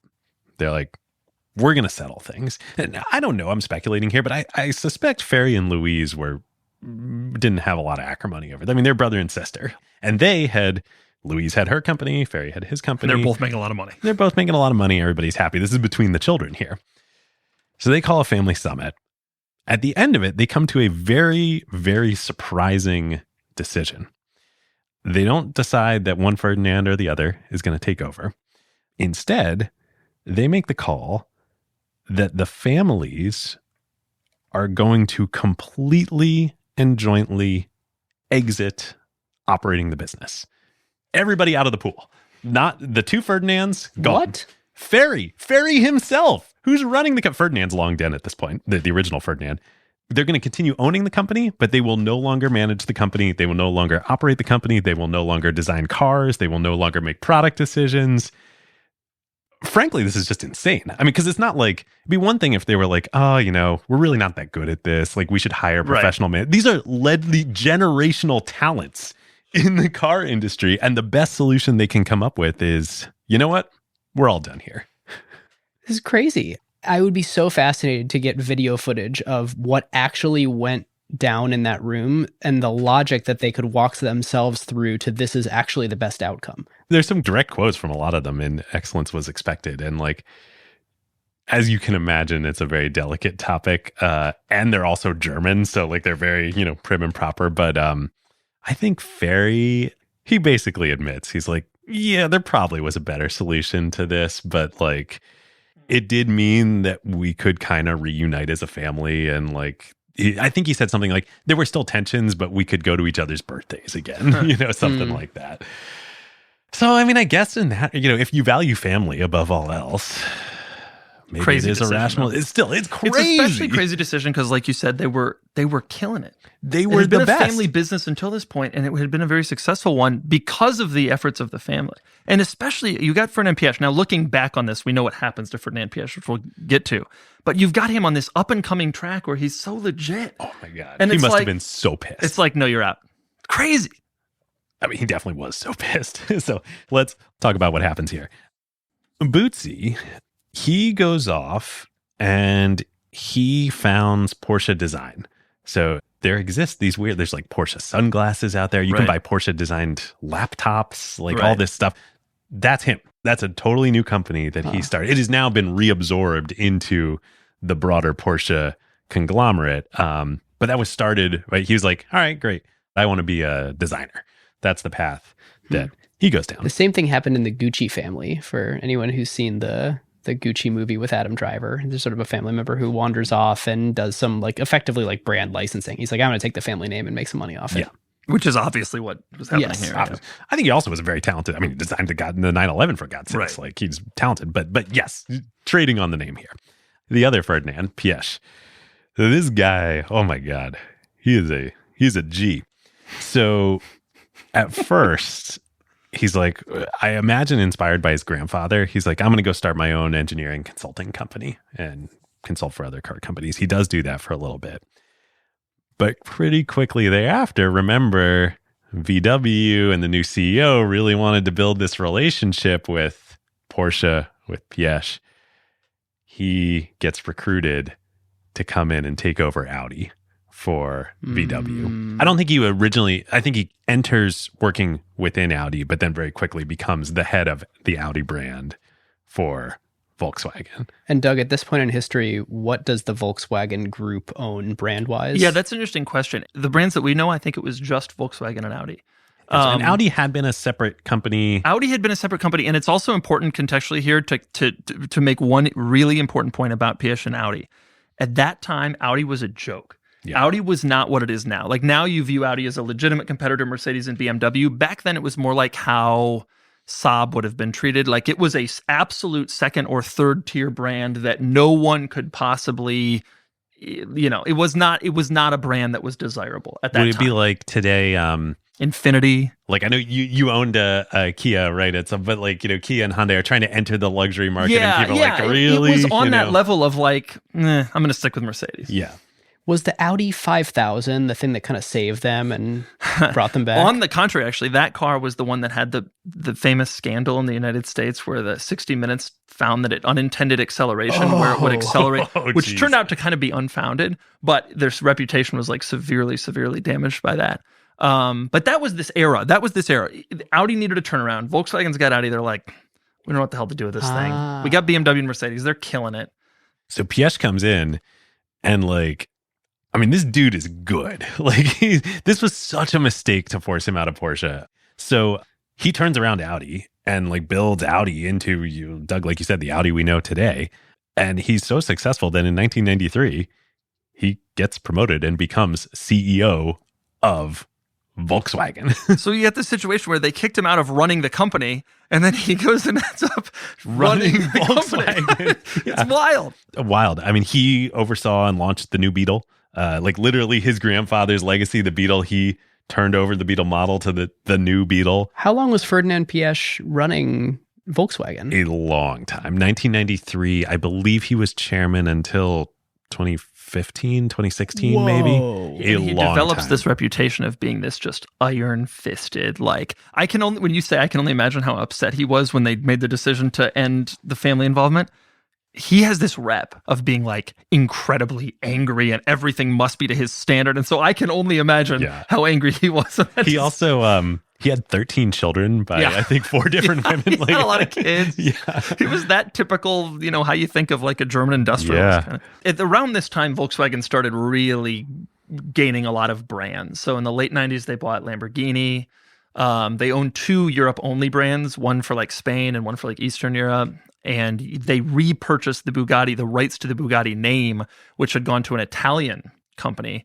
And they brought it back to France where it was like initially existing. Yeah, restarted. I mean, Doug, you kind of said, but to put a bow on it, of what a baller Piëch was. In 1999, the Global Automotive Elections Foundation, they award him the car executive of the century. And by the way, that's like uncontested. In the car world, Ferdinand Piëch is looked at as like exactly what you're saying. The guy. Everybody knows his impact. Everybody knows how effective he was. And the family's Porsche is just like, yeah, no, you got to get out of here. Unbelievable. Maybe he wouldn't have had the motivation to do. Who knows? Just wild. But Volkswagen, much bigger company than Porsche. Right? Yeah. Like he got kicked out of his own company, so he went and ran a much bigger one that competes with it. And then he grew even bigger. Yeah. Wow. So back to the Porsche side, this decision was just really not good. Really not good. So the first CEO who comes in, the first professional manager CEO, actually is somebody who has been with the company for a long time. Ernst Fuhrmann becomes the first non-family member CEO of Porsche. He was actually part of the original elite engineering crew back in the sawmill in Gmünd, so he has a long history with the company. Unfortunately, he was probably a better engineer than a manager, though. His first move is to scrap the 914 and instead introduced the 924. The 924 was another joint project between VW and Porsche. The problem with the 924, I think it actually was a decent car. Doug, you actually reviewed a 944 recently, which is the kind of next iteration of it. I think you can say, I think it was a good car, but it's not a Porsche. It's a front-engined, water-cooled, like... It suffered from that stigma for sure. The saving grace was it was actually a pretty good car to drive. And so over the years, and even at the time, it was kind of accepted as, hey, we all get that it came from a Volkswagen, but so did the beloved 914, and it drives pretty well. Yeah. So like people were like, yeah, we'll take this as the entry Porsche of the time. But it wasn't a 911. It wasn't a 911, and it wasn't a 914 either, really. No, like it was a totally different thing. Yeah, the 914 was a small, lightweight, compact roadster, removable top. The 924 was definitely a different kind of situation. So Furman had a quote on it when kind of asked about like, what is this? He says, the 924 is aimed at new clients who either can't afford a 911 or are not necessarily looking for the performance of a 911. Oof. I mean, I guess that's true, right? And that's also true of the 914, but like, can you come up with the right something... way you want to position your brand? Right, it's the quiet part loud kind of. Yeah. Can you come up with something that is not using the word "not" to describe who wants it? Like, how about you say who would want it? Yeah, right. This is for the poor customers. right. And again, but also it's just like in the whole philosophy of it, it's not a Porsche. Even more concerning is the 928. So Furman makes a decision as the new CEO of the company that it's time to replace the 911. And I again, maybe like, let's give him some credit. This is the 70s. The oil crisis is going on. Like there's safety regulation. This is post Ralph Nader and unsafe at any speeds. Like it's maybe reasonable to think that a rear engine sports car isn't like a great strategy to be pursuing here. And unsafe at any speeds, that was like a federal report that came out that said like basically all cars on the market are unbelievably unsafe and our citizens should not be driving around in them. And so all cars need to change. And regulation started to really show up in this time period. That in the car world, the 60s are kind of viewed as like the last bastion of just like anything goes. And some very special cars came out of that era. And the 70s, everything started to get... The oil crisis was a big factor because that started to screw with emissions. And then you had all these regulations about bumpers and safety and seatbelts that, were very important and beneficial. But at the time, it was like, oh, they're killing our fun. It is astonishing how much safer cars have gotten. I mean, astonishing. You look at these like cute old Porsches, they're so much smaller. Right. And you look at the big ones today and you can lament, oh, cars have gotten so big. But cars have also gotten so much safer. Far. And they're faster than they were back then. So it's kind of the best of all worlds. And in most cases, they're more efficient also. Totally. So in 1978, Furman introduces the Porsche 928 with the stated intention that this is going to eventually replace the 911.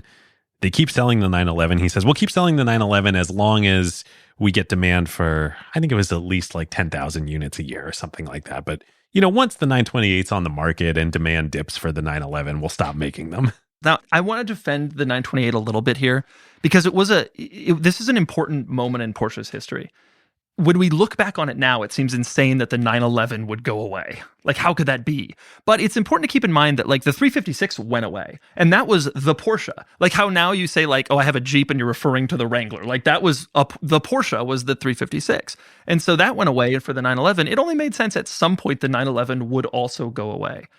The crazy thing about the 928 in the Porsche world is that it was a front-engine V8 car, which Porsche had never pursued before and was more kind of an American thing. But in the context of the time, it's not that insane that they went after this. All sports cars were starting to get bigger and more powerful, and because of the oil crisis and because of tightening emissions laws, it was getting very difficult to make any sort of power from anything other than a big engine. And even big engine cars at that time didn't really make a lot of power. Cadillac had like 8-liter V8s that made like 150 horsepower. I mean, it was embarrassing stuff because they had to put so many emissions controls on that by the time you actually got the power out, it was a disaster. So it didn't seem that insane. And the Jaguar E-Type had just been replaced. That was the big competitor. It was another sports car. That had been replaced by the XJS, which was now a V8 comfortable automatic transmission car. Mercedes-Benz did the same thing with the SL class. It went from like a little fun sports car like the 911 to a big V8 kind of relaxed leather luxury cruiser, that sort of thing. And so it made sense that Porsche would maybe want to head in that direction also and start thinking about moving past the 911 just as they had moved past the 356, 20 years before. There was some sense to it. So the 928 comes out in 1978, and as we reach the end of the 70s and into the 80s, as we also have talked about a lot on this show, everything that the 70s was in terms of austerity, oil crisis, 17% interest rates, and massive inflation. The 80s was not that, shall we say. Not that. It was a rising tide that lifts all boats. Lots of disposable income. Wall Street is ripping. A lot of pinstripes. Yeah, it seems like actually a really good time for fast cars. Seems like a good time for fast cars. And indeed, it was, including for the 928 and the 924, succeeded by the 944. And still, the 911 people still wanted them. I think largely because of that, although I'm sure there were other reasons too. So the Porsche and Piaget families, when they exited operationally from the business, they still own the business. So they're still like the supervisory board. They get fed up with Furman. They oust him and they bring on a new CEO, an American, as CEO of Porsche, one Peter Schutz. Famously, he comes in and he redraws the 911 production line. And Doug, I know you have some firsthand experience of the legendary one of the great stories in the auto industry. The 928, though I just provided an impassioned defense for it, it never felt like the right car to Porsche. It never felt like the right car to especially the employees who had kind of fallen in love with this 911. It had been in production now at this point for probably 20 years, 25 years maybe. And the 911 was Porsche to a lot of these people. And the fact that it was going to get replaced by the 928 was this sad thing. And it had kind of really hurt morale in Stuttgart, at the factory, all the way up to some of the people at the top. And so the great story is that the 911, everybody knows the impending cancellation is coming. It's still going, but it's coming, this beloved car. And so Peter Schutz, the American CEO, is sitting in the office of Helmut Bott, who's the chief of engineering for Porsche. And there's a line on the wall that shows where all the products stop and start and the timeline. And this is like on a whiteboard, or like on a whiteboard or something, tacked to the wall. Yeah. Right. And so they're sitting there talking about it. They know that morale is low. They know that the company wants to keep the 911, even though it should be replaced because it's old. That's the thinking of the people. And that's what was said. Like there's a thing in German culture where like when something has been decided, it's been decided. An edict has been given and the car's out. I mean, the 928 is on sale. Like it has shown up to replace the 911 in the spirit of these other cars of the time. V8 front engine, it made sense. It was what they were going to do. But the morale was low and they knew this. And so Schutz stands up. He's got a marker in his hand. He stands up. He walks up to the timeline on the wall and he draws a line on the timeline all the way onto the wall and extends the 911's timeline, indefinitely, including onto the literal wall. Now, this story, of course, is like the stuff of legend in Porsche, like Peter Schutz, the American CEO, saving the 911 in this moment. And a lot of talk about whether this actually happened. Like, did he actually just draw the line and make the complete 180 in decision? This would be a good story to invent if you needed a morale boosting, right? Especially if you're trying to like boost the reputation of the CEO among the workers. He drew the line, right? And there's a perfect line, which is Schutz just looks over at the chief of engineering and goes, "Do we understand each other?" Right. And then he walks out. I always wondered if the story was true. I worked at Porsche 10 years ago and had become friends with Porsche's general counsel in North America. When Peter Schutz retired, he moved to Naples, Florida, and the general counsel at Porsche and Peter Schutz were neighbors in their homes in Naples. And one day he went over to his house and asked him, is the story real? Did it happen? And apparently Schutz said, not only did it happen, but Helmut Bott was grinning like the Cheshire Cat when I drew that line. Like it was like this moment, like we're going to do this. And it like really, apparently really, in his words, it really actually was a true story. Wow. That's so great. That's awesome to get that validation, because there's so many of these stories that we tell on the show where we're like, this is probably apocryphal and there's really no way to verify it. Now, of course, if you're Schutz, you'd want to tell the story because it's become so famous. But, from like his it mouth probably at did least, happen. the story is real. It's a great story. Yeah. Literally, he extended the line of the production line onto the wall. Right. So do they keep making both cars? Yeah.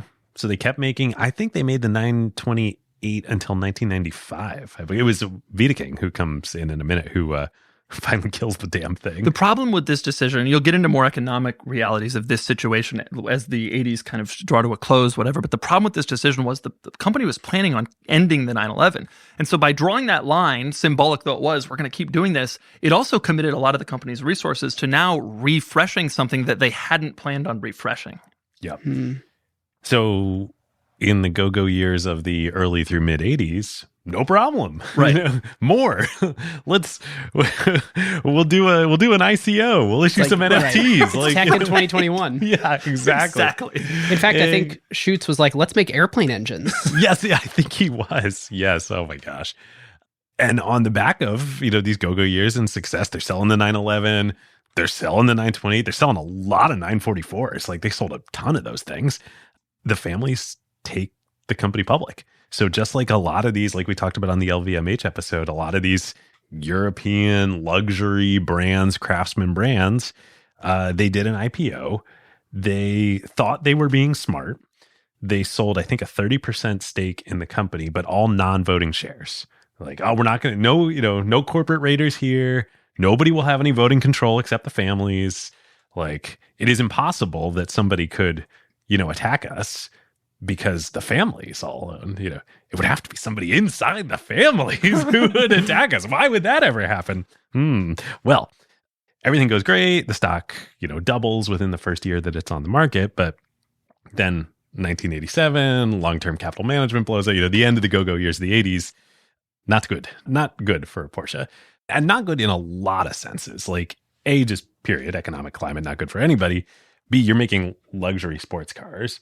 Now, as we talked about in the 70s, the oil crisis in the 70s was bad for Porsche. It was really bad for the 914. The 911 was pretty robust. Like it was very resilient. I think the same is again true here at the end of the 80s, but they've still got the 928 and the 944 on the market. And like those things started sucking wind big time. It's not a good situation because now you have 3 aged products. And so the economy is slowing and your cars are not really competitive. Yes. So Schutz, though, he continues production of all 3 lines. And not only does he continue production, he reinvests, especially in the 924, 944 line. They even refreshed it a 3rd time to the 968. I mean, same basic car. Yeah. Like they're investing resources in this car. And you probably have a better sense than me, but like another aspect of the kind of recession at the end of the 80s was the exchange rates with European currencies got hit really hard. Right. And so relative to the Asian currencies in the US. So it became, I don't know, call it $10,000, $20,000 cheaper to buy an equivalent entry-level sports car from a Japanese manufacturer. And it just so happened that at this time, Japan was kind of having an economic boom. And as a result of that, they started making these sports cars, the exact sports cars you're describing. So the Nissan 300ZX starts to show up, the Toyota Supra, all these cars are showing up. And by the way, they don't have 4-cylinder engines and they're not 20-year-old platforms like the 968 was. And there was very little reason to buy a 968. I mean, I feel like I'm sort of in my history, probably all of us barely, starting to enter consciousness here. This is pre-Fast and the Furious, but not that pre-Fast and the Furious. All those, Japanese cars that that got tuned up, the Supras especially. Yeah. This is that They were era. all starting to come in then and starting to blow up. And they offered, just as they do today, this great value proposition of like big power for not as much money. Yeah. And again, the 911 isn't threatened by this. Right. But the 944, 968, hell yeah, is threatened by these. Right. Like nobody's buying those And anymore. the 928 by then was so old that sales were a trickle. By 90, there were 3 products, which was the entry level, which was the 944 that became the 968. Then there was the 911. which was actually the 964 911 by that point, to only make things even more confusing. And then there was the 928, which was the front engine V8, like flagship car. That nobody wanted. So they literally only made 3 cars, and they were all 3 number 9 cars. It was a complete disaster. I mean, Porsche's never named cars well, even now. But like, yeah, at the time you had to like speak the language. You had to like, and by the way, the 911s all said Carrera on the back. So everybody's like, what the hell's a 911? You know, is this a 911? Why does it say Carrera? It never made any sense. And all Carreras are 911s, but all 911s are not Carreras today?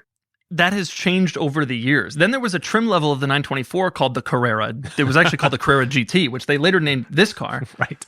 None of it was all confusing. No, you had to be like a German who was into this stuff to like figure out the precision level with which it made sense. Huh. So as all this happens, Porsche is now a public company. The stock price starts to decline precipitously. And they floated 30% of it. They floated 30%. Now, no voting control. Yep. But the company, they're really like cresting the treetops here as they're, beginning their descent. At one point, Porsche's market cap was less than 400 million euros. Crazy to imagine. Like almost zero. And I believe also at that time, they didn't have any debt. So like truly like the markets believed that Porsche was worth nothing. It wasn't like, oh, there's value here, but there's a big debt burden on the company. It was an unbelievably difficult time. And it's kind of funny to think about because now people think of Porsche as Porsche.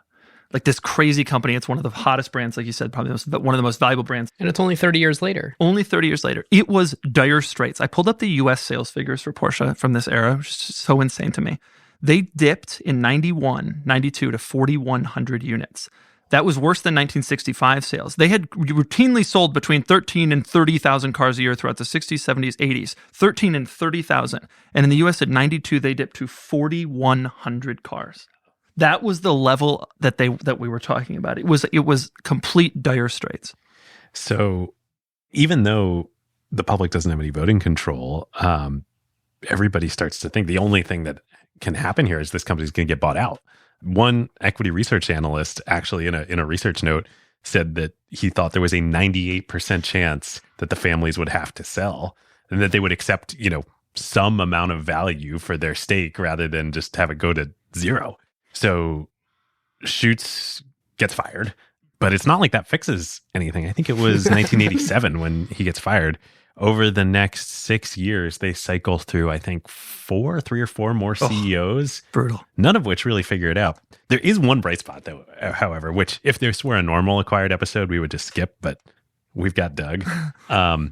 The 959 comes out at this point in it's time. actually the 959 and another interesting component offshooting that, but the 959 comes out at that time, which is like their first supercar, so sort of the predecessor to this car. And it actually wasn't commercially successful, sort of in keeping with Porsche's world at the time.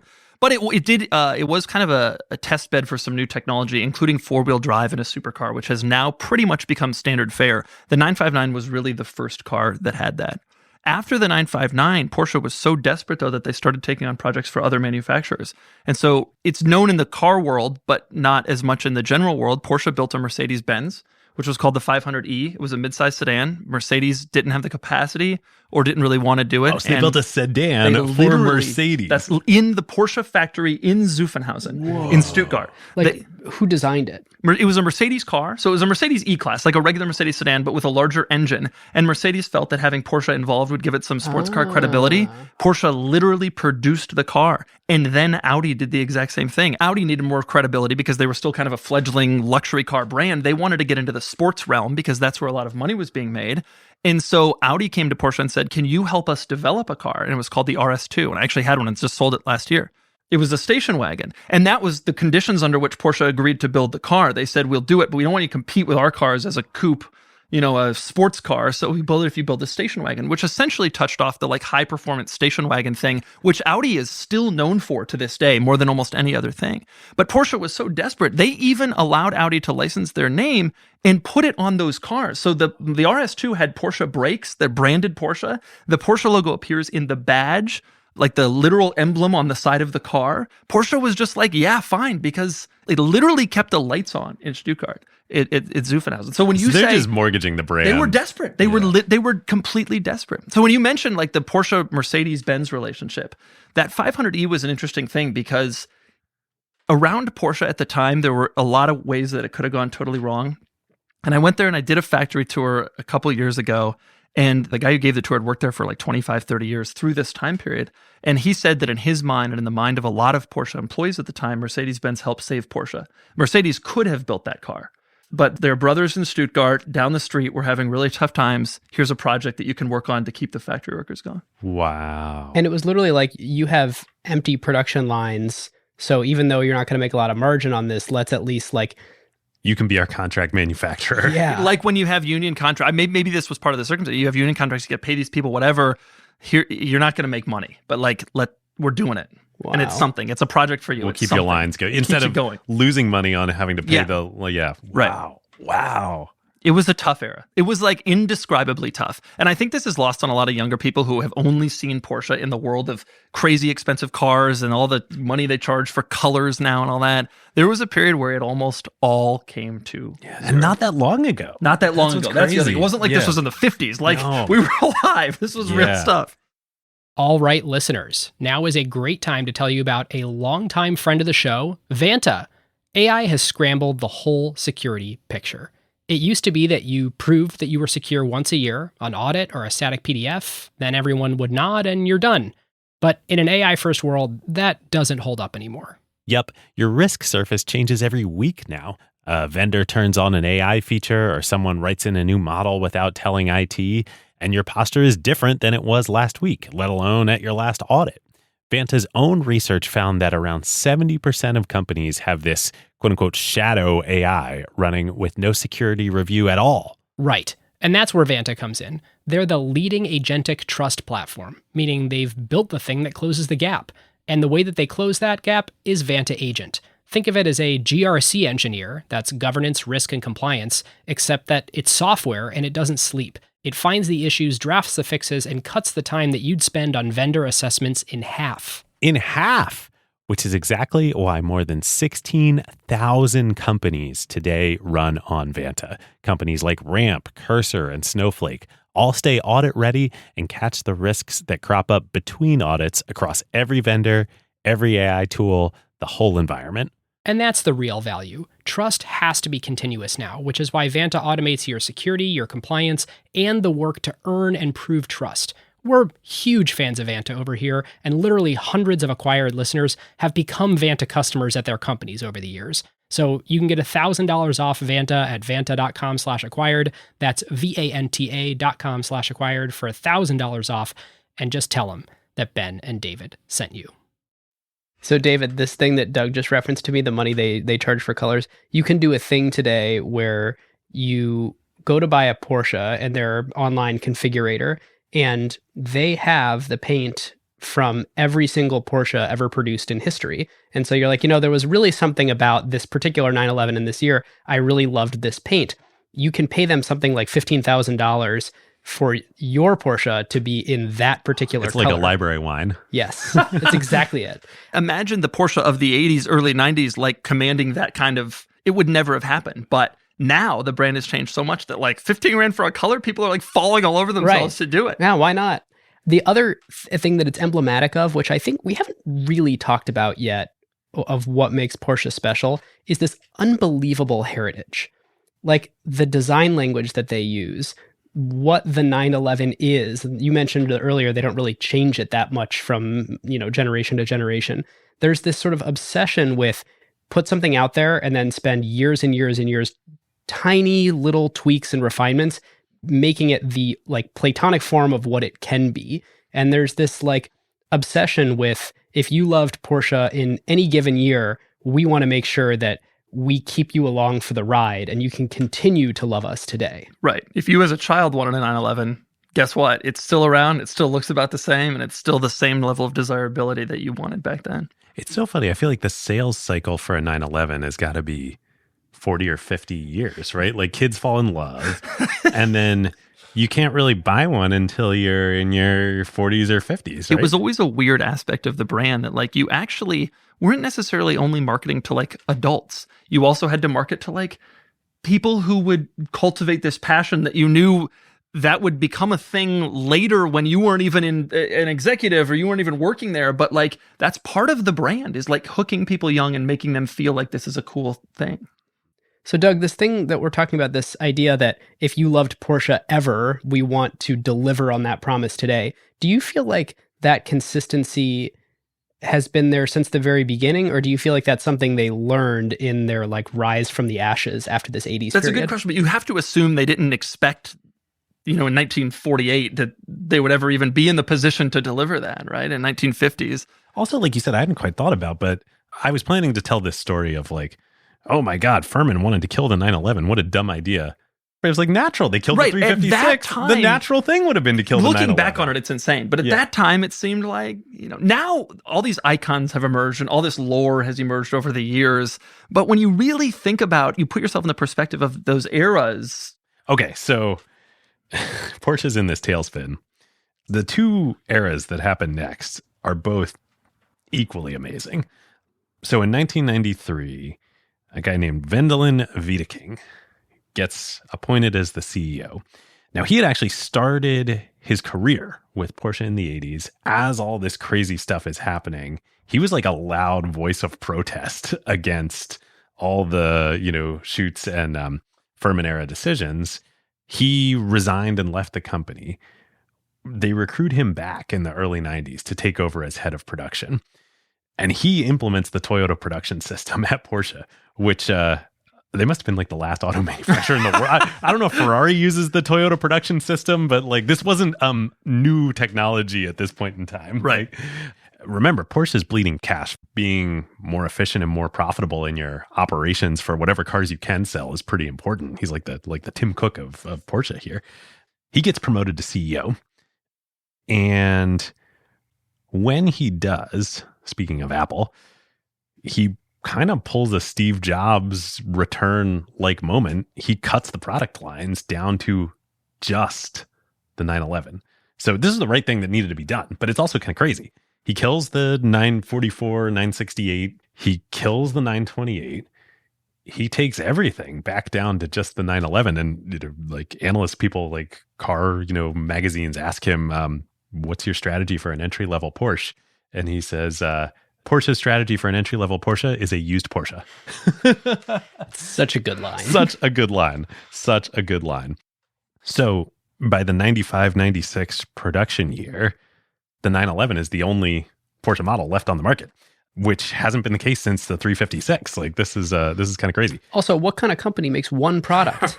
Right. Like how, I mean, seriously, what are do they believe that this is a transitionary period, or do they believe like this is the long-term strategy? No, it's not like Wiedeking was like, I am a cost cutter and I will cost everything down. Like he is much like he has big ambitions. Okay. Big ambitions. This is a transitionary moment. He does want to expand the Porsche model line. As we shall see, he greatly expands it. So I think this is pretty brilliant, and certainly for the financial performance of the company was brilliant and its survival. I think 911 enthusiasts are less enthusiastic about this, but he decides that rather than the old strategy for the entry-level model of sharing a platform with Volkswagen, what if we have the new entry-level model instead share a platform with the 911?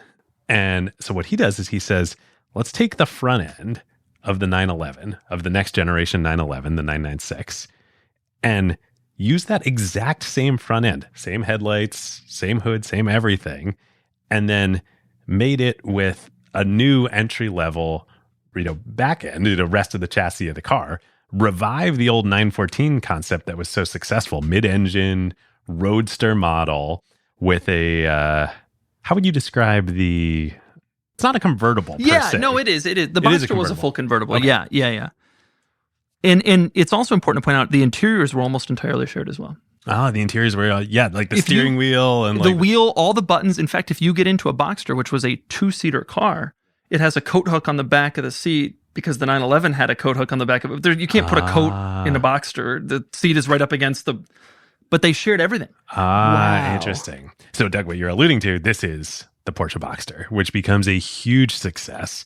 And I think the reason for it is that it genuinely is, to anybody looking at it, like, this is a Porsche. Yeah. Not that stupid quote that Furman had of like, this is for people who don't want a 911 and don't care about performance. This is like, no, this is a freaking Porsche. It shared the design language. It shared the design language. And I think Wiedekind's thought was the entry-level Porsche has always been looked at as a second-class citizen, like Furman literally said, which was true. I mean, everybody thought it, but he said it. How do we make it not look like a second-class citizen? And the answer is, make it look like a 911 and make it literally share. I mean, it didn't even just look like it. Literally had the same fenders, the same, headlights and hood. And also from a production and profitability and operations standpoint, this is so great. You're now sharing so many components, not with another auto manufacturer, but with yourself. Right. So, Doug, what's the difference then at this point in time between the 911 and the new Boxster? The thinking was that they would continue to move the 911 upmarket, more expensive, more power. So the Boxster comes out in 97 for the 97 model year, and it was a huge deal. I mean, it was on the cover of every car magazine. The whole Porsche has a new car. This is incredible. It had 200 horsepower, and the 911 of that era had about 300. So it was a significant difference. Plus, the 911 was just more of it was bigger, it was wider, it was faster. It was more of a muscle car. Is it fair to say that then, and I think maybe even especially now with the Boxster and the Cayman is the hardtop model of the Boxster, it's also a different kind of experience philosophy. And it has, over time, it has evolved even more significantly from 97. Now the 911 is kind of playing more of a luxury car, like touring car role almost, where, with the special colors and the stitching and all that. And it seems like the more Porsche has focused more of its sort of true sports car efforts on the mid-engine cars, as they call them, the Boxster and the Cayman. Yes, it's the entry-level Porsche for sure. But it's not like you feel like crappy if you're buying one. You're like, right. I'm buying the best version on the market of this particular product. And it was mid-engine again, so arguably it was the correct place for it. It felt like a true Porsche sports car. For the first time, Porsche's, entry-level car felt like that in decades. Yeah. So Wiedeking has this awesome quote about the strategy for this. We didn't want to flee from the competition into higher prices, meaning like not be in the entry-level market at all. He says, we don't want to be Germany's Ferrari. We don't want to be a big fish in a pond that's shrinking, but rather a growing fish with more room to move in a larger lake. I feel like Wiedeking and Don Valentine of Sequoia Capital would be like brothers in arms here. Like they're targeting big markets. That is the strategy. But they're targeting them in a Porsche way. So Wiedeking, I don't know how much this was his thinking all along or that he was just emboldened by the success of the Boxster. He really means it. He gets into SUVs. And this, I even as like a teenager at the time, I not being that much of a car guy, but I just remember people like, Porsche's making an SUV. Have these people lost their freaking minds? Like who on earth would buy a Porsche SUV? Also, I got to say, maybe all cars were kind of ugly in this period, but I remember when I looked at the first Cayenne, I was like, so it's like a Toyota? It wasn't the most attractive car. There's no question about that. Everybody hated the design language. And you know what? It's been 20 years. It has not grown on me at all. Yeah, the Macan looks really good. The new Cayennes look great too, honestly. Ever since they redesigned it in 2011. But those early Cayennes, you see them now and you're like, still ugly. It also just doesn't look like a Porsche to me. Yeah. There's not enough that's brought through from the heritage of how do you describe the back on a 911? Right, that's sort of like the sloping. What happened was the Cayenne was an interesting situation because Porsche was kind of a first mover. They weren't exactly. Mercedes came out with a SUV first for the 1998 model year called the M-Class, which was a revolution. And they built it in America, which was a really big revolution. BMW came out with the X5 in 2000, and that was also a revolution. The M-Class, Mercedes never had the sporty pretense that BMW did, so that car was just for suburban families. The BMW X5 actually had to be sporty, and it was like, oh, so not only can luxury brands build SUVs, but they're sporty. So Porsche comes out in 03. They beat Audi. Audi didn't come out with an SUV until 07. Porsche was there, early. So, but the problem was Porsche had no clue. Because they were early, they had no clue what to do. And so I remember at Porsche, when I worked there, talking to some of these people about the early Cayennes, Porsche literally didn't know what to offer in an SUV, to the point where they actually legitimately asked some of their American employees, do we need to offer gun racks as an option for the American market? They just didn't know. They literally, they were only building sports cars, and they had no concept of like what people would want and what the early Cayennes had an optional spare tire on the back, like Jeep Wranglers do. Like you could get that. And you still see them driving around in it. Part of this was a cultural, German thing for sure, but like not understanding America. But I don't think anybody understood. Like, I don't think there were any super expensive SUVs on the market. The only ones were Land Rover, but they were focused so far on off-roading. But part of the reason the Cayenne was ugly when it first came out is because Porsche decided, we're Porsche, we're going to do it best. And so they come out with an SUV that is both amazing on-road and off-road. And the early Cayennes actually have an unbelievable off-road capability. They have a 2-speed transfer case. They can go high-low gearing off-road. They have air suspension that can lift them up and lower them. They had all this off-road hardware that like you would never put in a luxury performance SUV now. But because Porsche didn't know what customers would want, they decided to give them everything. And so the result was it was a big, bulky, heavy car to carry all this hardware. And so it looked, it just wasn't, it wasn't executed that well from a styling perspective. But from every other perspective, it was a hit. Yeah. I think a few things to say about it.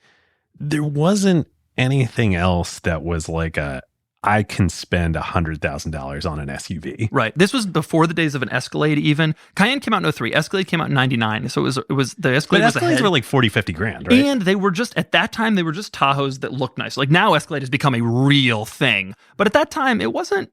Porsche was really pushing into some new territory. Yeah. Like, it was a crazy decision. And SUVs were becoming so important in America.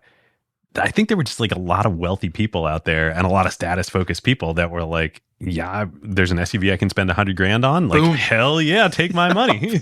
And also there's a practicality of, I kind of need a minivan, but I don't want to drive a minivan. And so I'm driving this new emerging class of SUV. But if I have money, I kind of want the Porsche version of that thing. And Porsche must have been thinking, hey, we've got all these customers who love our sports cars, and we have this brand name that's always been associated with performance. How else can we hook these people? They have families. Right. And so, and by the way, with those families, they're buying an X5. And it's like, why don't we? Right. Yeah. And the danger here, if you're at home and you didn't know how this ended and you were a smart business person, you'd be thinking, well, this is going to borrow against their brand equity. Right. Like this is going to drain the bucket, not add new love to the brand bucket. And the magical, incredible, amazing thing about Porsche is they have doubled down on this strategy. It has become a huge part of their business. They generate a ton of margin on the SUVs, and it has not borrowed against their brand equity. Yeah. It has increased the love for the brand. I think because at the same time and just before, they had given a huge shot in the arm back to the performance with the Boxster and the 993, 911, and then also done the SUV, which they partner with Volkswagen with Ferdinand Piëch. Kind of makes peace between the two companies. So Piëch is running Volkswagen at the time, comes out with the Touareg, which was Volkswagen's SUV, and that served as the basis for the original Cayenne. Really? Yeah. Porsche starts a whole new production facility in a new part of Germany in Leipzig to make it. And then ultimately, shortly thereafter, makes this car. The Carrera GT. At the same production facility. That's right. They were built in the same place. And, I think that goes back to the point you just made that Porsche, the SUVs, yes, you'd think you come out with an SUV, it destroys your brand credibility. We've seen this with Maserati come out with all these sedans and now nobody wants one. But Porsche always made sure to be making other cool stuff and to keep coming out with other cool stuff, reinvest in the performance, like you said. And so they used this new factory that Cayenne was built in to also create this supercar. And that was important. It really showed people, hey, they might be making an SUV, but they're also making this.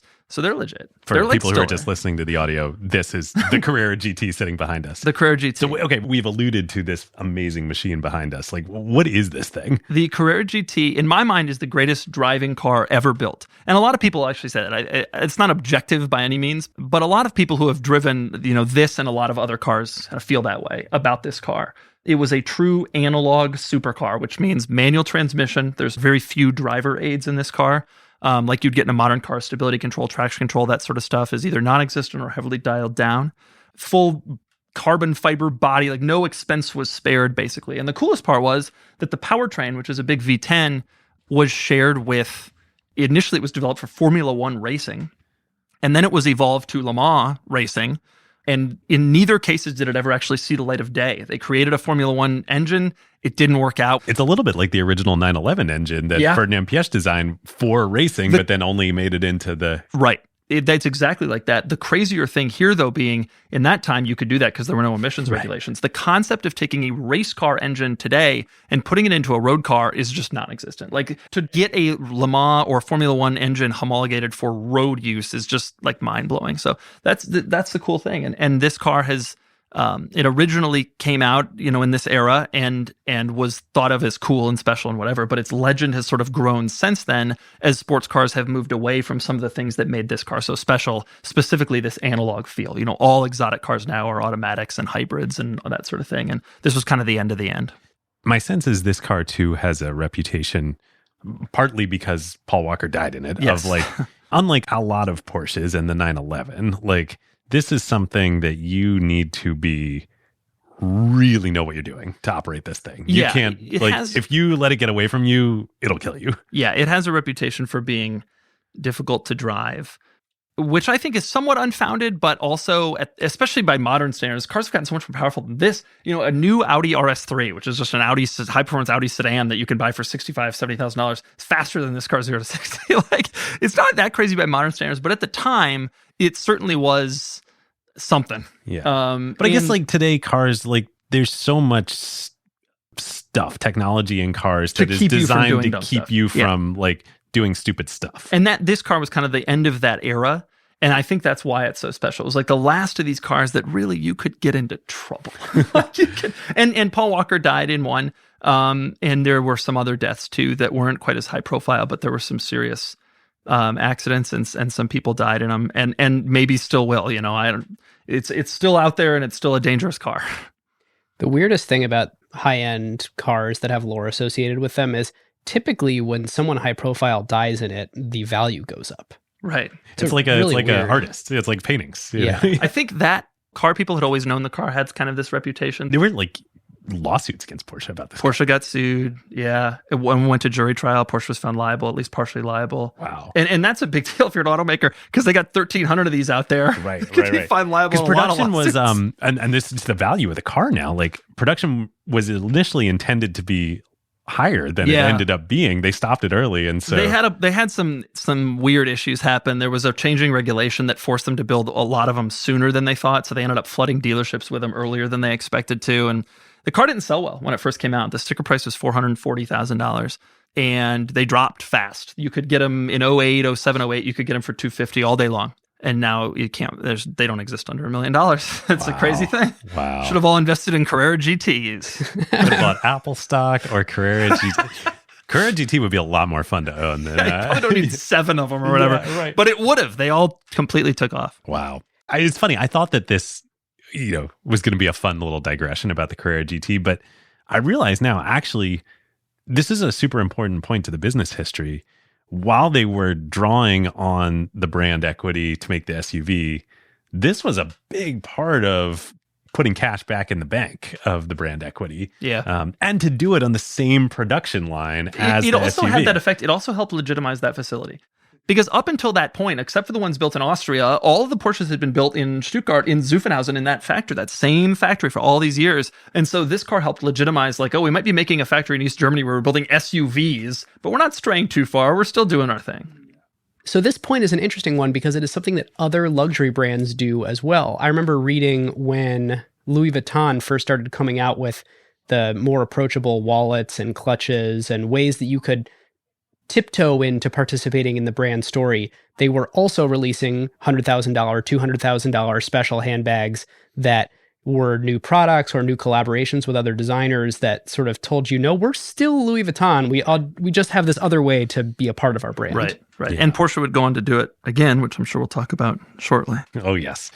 So on the back of this, like, incredibly bold plan and turnaround and success by Wiedeking, I mean, he becomes a legend, and Porsche goes from death's door, less than 400 million euro market cap when he takes over, to by 2007, Porsche's market cap is 32 billion euros.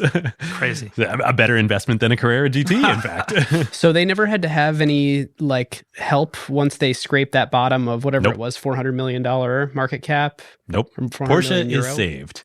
It will be independent forever. The families will never have to sell. That equity research analyst can eat his words. No, not quite. There's another chapter to the story. So that's 100x market cap growth. Is that right? Did Yeah. you say 300 million to 32 billion? Yes, that is 100x market cap growth in a decade. Occasionally there are these 100 baggers available in the public markets. And like you only know about them looking backwards, but like it's crazy. You don't have to be an early stage venture capitalist to find these. They exist And elsewhere it was Porsche. sometimes. Porsche. And it was Porsche of all things. Of all things. I suspect in most of these cases, though, to take advantage of it, you would have had to have kind of been insane. Like to have invested Yes. in Porsche at that point, Even if would you have been had nuts. told a person in 1993, hey, this guy's coming in, he's gonna kill the entry level stuff, go back to doing entry level stuff, and then do an SUV, you'd be like, how do I get out of this stock? Like, where do I especially because he sell? was the fourth CEO or whatever. Right. And it wouldn't have, I don't want to be any part of that. Clutching at straws, it would seem. But It's like buying Amazon in 2001 or 2 when things looked the absolute bleakest. Like that's how you could have gotten a 100 bagger in the public markets, maybe even 1,000 at this point. But like, come on, who would have actually would have done done that? yeah. And the 32 billion euro market cap, it's not crazy because by this time, Porsche is doing almost 2 billion euros a year in operating profit. Turns out these SUVs and making only supercars is a very profitable, a lot of margin there. And China was starting to take off at this time too. So the final sort of chapter to the Vita King era on the production side was the Panamera, the sedan. Porsche makes a sedan. Now, Doug, I'm curious your thoughts on the Panamera. I'd always also been like, Porsche made a sedan. It's kind of weird. It looks kind of weird. I think from doing the research now, I think a large part of the intention of it was to really target the China market. And it became successful globally too. But I think the Panamera and the Cayenne too really helped Porsche enter China. No question. Looking back, that has become especially true as Porsche's business and all luxury brands' business grown in Asia. At the time, though, I think they had an SUV, they had done that, so it was like, all right, sedan is the next place we want to compete. Let's replicate the success we had in the SUV. And what do you think changed in the corporate psyche going from we have a very particular way that we do things in a very particular market we serve with a very particular type of product to like, let's have a full product suite just like everyone else? Probably that 100x growth. Don't you think? I mean, I think they looked at it and said, holy crap, Boxster made us a ton of money, came and it made us a ton of money. Cayenne showed up and made us a ton of money. We got cash. Let's like go after, the Mercedes S-Class and the BMW 7 Series, the big luxury sedans from their German rivals, because they knew there was profit there and they could do it better like they had done with the Cayenne. And honestly, it would have worked and did work. It was not what brought down the company. Not at all. Like you think like if you were naively following along, you might think, and then they got too big for their britches and, Right. they expanded the product strategy too much and the brand came crashing. Like, no. Like this worked. And it worked beautifully, just ultimately under different ownership. So let's talk about what we've been alluding to all episode here. The German tax regime still is not very favorable to distributing profits. Just the corporate tax rate alone disincentivizes spinning off cash flow and incentivizes reinvesting. At this point, under Vita King, Porsche is doing everything they possibly can to reinvest in new models, new lines, like they're building a new production facility. What more could they do internally with all the money they're making? They can't do anything. So they start looking around for other places to put the cash. Now, at the time, there were rumors circulating in the auto industry that Volkswagen had their eye on Vita King, and they were looking to recruit him to be the successor to Ferdinand Piëch. We're now in... Worked the first time to pull the Right. best guy over at Porsche over. Let's do it again. So I think Ferdinand Piëch took over as CEO of the whole VW group, I believe in the same year that Wiedeking became CEO of Porsche in 1993. Ferdinand's obviously much older, coming towards the sort of twilight years of his career. You can see how this would make sense if it were true. Whether it's true or not, I'm sure Wiedeking gets rumors of it.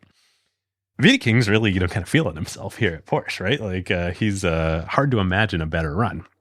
He gets the idea. He kind of has like a sort of Justin Timberlake social network moment of, $1 million isn't cool. Billion, what's cool? $1 billion. Being the CEO of Volkswagen isn't cool. You know what would be cool? If we at Porsche bought Volkswagen. I'll become the CEO of VW Group when I buy you. Remember, though, Ferdinand Piëch is chairman and CEO of Volkswagen Group. He's also a Piëch. He's also on the supervisory board of Porsche because he's also a key member of the family that owns Porsche. Yeah, the sitting active CEO of Volkswagen as a family member of the Porsche Piëch family has voting shares in Porsche. Yes. And is on the board, the supervisory board of Porsche. So they thought they were done with the family drama here. It's turns out there's another chapter. So isn't it obvious then that it would be hard for Porsche to take over Volkswagen? Well, Porsche, and thus the families, needed something to do with the cash. And at the time when they start this, VW shares are a pretty good investment. Like, they're not trading super highly. Like, it's pretty clear to them that it's undervalued. And VW is a critical partner to Porsche. So I believe, certainly to the public and probably also to the families, Wiedeking positions this as like, hey, we're deepening the partnership. They don't announce like, hey, I'm trying to take over VW, out of my seat at Porsche. September 2005, Porsche spends $4 billion to acquire 20% of the VW group on the open market. It's kind of little creeping takeover vibes that you alluded to in the intro. At this point, Wiedeking and Porsche's CFO joins the Volkswagen board. And then they keep buying shares, but using another patented Bernard Arnault technique. They do it mostly using various derivatives and options contracts. So they're buying like the rights to buy shares in the future. And that's usually ways to get around regulatory stuff, right? Like then you're not exceeding caps if you're buying derivatives rather than the shares themselves. Yes. And in VW's case in particular, there was actually a law on the books in German law called the Volkswagen Law. Oh yeah, this is crazy. That was designed to prevent a takeover of VW because the state of Lower Saxony still owned the 20% share in Volkswagen, still does to this day. And it was considered sort of a national treasure, and they didn't want it to be taken over by corporate raiders. They didn't envision that it would be another German auto company that would try to take it over. So it was impossible for an actual direct takeover to happen. I'm literally going to read from the Wikipedia here because the Wikipedia is extremely well written. Under the Volkswagen Law, no shareholder in Volkswagen AG could exercise more than 20% of the firm's voting rights regardless of their level of stock holding. This law was supposed to protect the Volkswagen Group from takeovers. In October 2005, Porsche acquired an 18.53% stake in the business. And in July 2006, Porsche increased that ownership to more than 25%. Yes, and part of the reason this all was able to happen is there was a lot of speculation that this German Volkswagen law would be illegal under new EU regulations. In 2007, Wiedeking creates a new, separately publicly traded holding company for the family's ownership of Porsche. So there's still the Porsche operating company, the old Dr. Ingenieur AG operating company. There's now a new holding company that owns 100% of the operating company and the VW shares that they've been acquiring. And this is Porsche SE. Porsche SE holding. And here's where things start to go awry. Wiedeking starts loading up the holding company with debt, with cheap debt in 2007 to go buy more VW shares on the market. Ultimately, $10 billion of debt that he puts on this holding company. He's got Ferdinand Piëch signing off on this. Right? Like, why would Piëch go along with this. I think the best as I could figure out is that Piëch was not happy with the then current CEO of Volkswagen and was looking for a way to get his first successor out.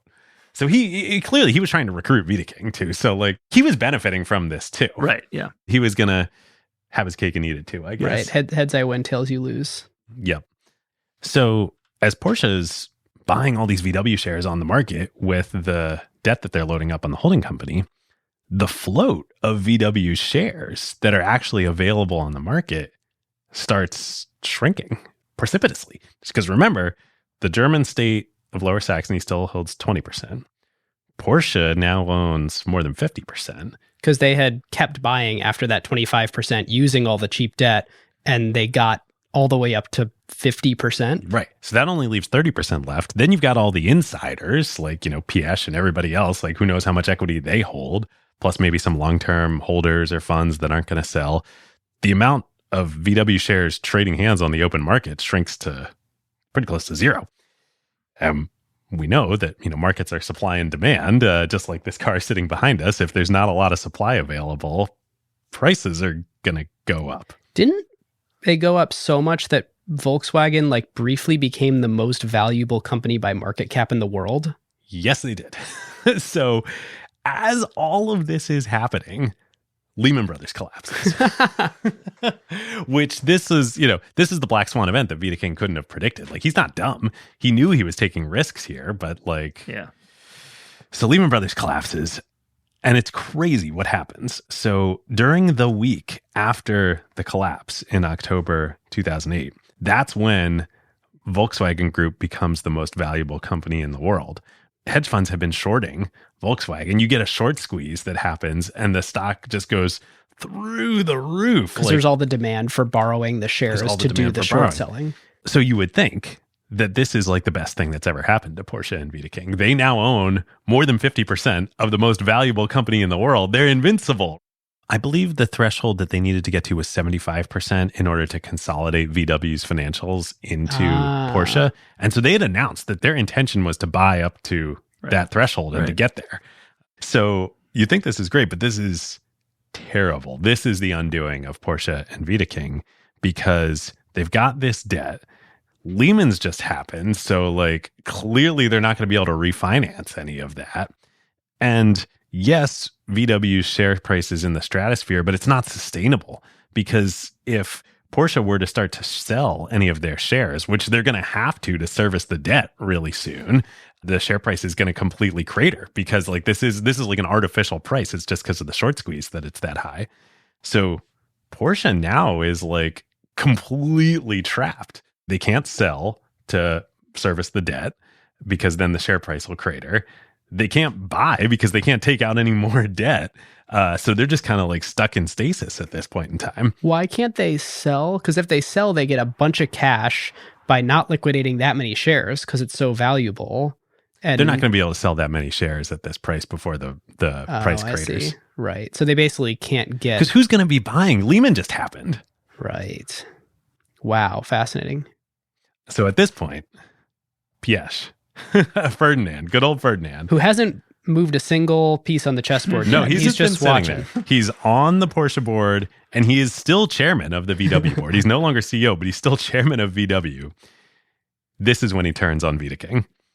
So he and Volkswagen announce publicly to the market that they no longer believe that Porsche is a financially viable entity. As a deep trusted partner of Porsche's, we believe. And they say that they have to say this because Porsche is a greater than 50%, owner of VW. And so they, have to disclose this to the market. And that as a result of this extraordinary circumstance, VW, led by Ferdinand, is willing to bail out their partner Porsche and save them by purchasing the Porsche operating company for the neighborhood of 3 to 4 billion euros to get them out of this predicament. Wait, and then just to unpack the statement a little bit more, what he's basically saying to like make it more explicit is a key partner of ours went so deeply into debt to try and buying buy us. our shares Yes. that they can't service that debt and are now about to be insolvent and default on loans. Yes. So therefore, we will help them out by, what is it? Buying them for... They floated a price of 3 to 4 billion euros, which, remember, like a couple months ago, this company, Was Porsche, 10x was that. trading at 10x that. Whoa. This is literally Ferdinand saying to Vita King, if you come at the king, you best not miss. Yes. This is exactly what is going on. Yeah. Whoa, indeed. So there's a whole flurry of negotiations. This is all against the backdrop of it being October 2008. Yeah. Within a few months, by January 2009, Vita King is gone as CEO of Porsche. Supposedly, when he exits the building, he exits to a standing ovation from Porsche employees, which, I mean, he kind of deserves, even though, like, all of this craziness, he did go a bridge too far. Like, he did save the company. VW does end up buying Porsche, the operating company, in 2 tranches over 3 years. They buy 50% up front. 3 years later, in 2011, they complete the purchase. It ends up being about 8.5 billion euros total. So between that opening validity of 3 to 4 and the 32, it lands at 8.5. What's even crazier about this, the undisputed, hands down, home run winner in everything is, of course, the Porsche and Piëch families and Ferdinand. They emerge as the largest shareholders, the families personally, in VW Group. So Porsche SE, this new holding company they created that was buying VW shares. Yep. Already owned 50% of VW. And then VW paid $8.5 billion to buy Porsche. So the families own 50% of VW. And they just got $8.5 billion for Porsche. So they already were pretty high up there in the rankings. But after this transaction, they are now in the top, call it, 15 wealthiest families in the world. Oh my God. So post both tranches, after Porsche AG, the operating company, is fully owned by VW, what does the family own? 32% of the VW Group, which, remember now, also owns Porsche. But they have over 50% of the voting power. So they control VW Group. It's so crazy. VW, the company, bought Porsche, the company, but really, Porsche, the family, owns it all. Owns it all. And they just got an $8.5 billion cash out. Wow. Yeah. Crazy. So here's the thing now. We're now in 2011 when the second tranche of the buyout happens. We're deep in the great financial crisis and the recession. Porsche, the business, it's fine. The drama is all around Porsche, the hedge fund, and the financial shenanigans, and the families. The actual operating business, the cars, sales are fine. Porsche has one down sales year, only one during the financial crisis. And then everything else is up. A big part of that is the investment in China. And China starts really, really growing through the early 2010s for Porsche. Also, this is when they come out with the 918 Spider. Their next supercar. At this moment in time, there's all this, Porsche is now owned by VW and consternation. They're like, yeah, we can still make the best cars in the world. Yeah. And the 918 helped to introduce like plug-in hybrid technology, which Porsche knew it would be going in that direction. And so the 918 was like example we were talking about before of how they like covered the Cayenne with the Carrera GT by saying we're still doing this. The 918 helped them say, hey, we're going to make hybrids, which is viewed as this like cheap, like little car, the Prius. And so you think of, well, here's a hybrid and we're going to do hybrids, but we're going to start top down with this crazy, crazy supercar. Talk about supercars for a minute, because I think it's important to understand, like, they don't always make a supercar, right? Right. It's like a once in every 10 or 15 year cycle they're making one, but it's a rare and special thing that they do it. And it seems to be they do it only to kind of prove something or prove a technology. Like the 959 was all-wheel drive, and this car was kind of this new production facility, and the 918 was the plug-in hybrid technology. And how many years do they make them for when they decide they're going to do It's it? a short model run. So this car, they made 1,270, which is considered a lot for a supercar. The 918, they only made 918 units. And in fact, that was considered a lot for a supercar. Its biggest rivals at the time, which were the McLaren P1 and the LaFerrari, they didn't combine to make 918 of those. Wow. But the 918 Spider is what, a $2 million car These days. Yeah, it was new. It was like 900 or so, maybe $1 million after you got a bunch of stuff, and it's double. It's done well. All the supercars have done well. Well, I'm sure you'll talk about this in a minute, but Porsche is the master just of like, there is a base price, but you're not going to spend the base price. You're going to spend like 40% more than the base price. But even if you figure at the base price was like 900 grand, they made 918, you do the math.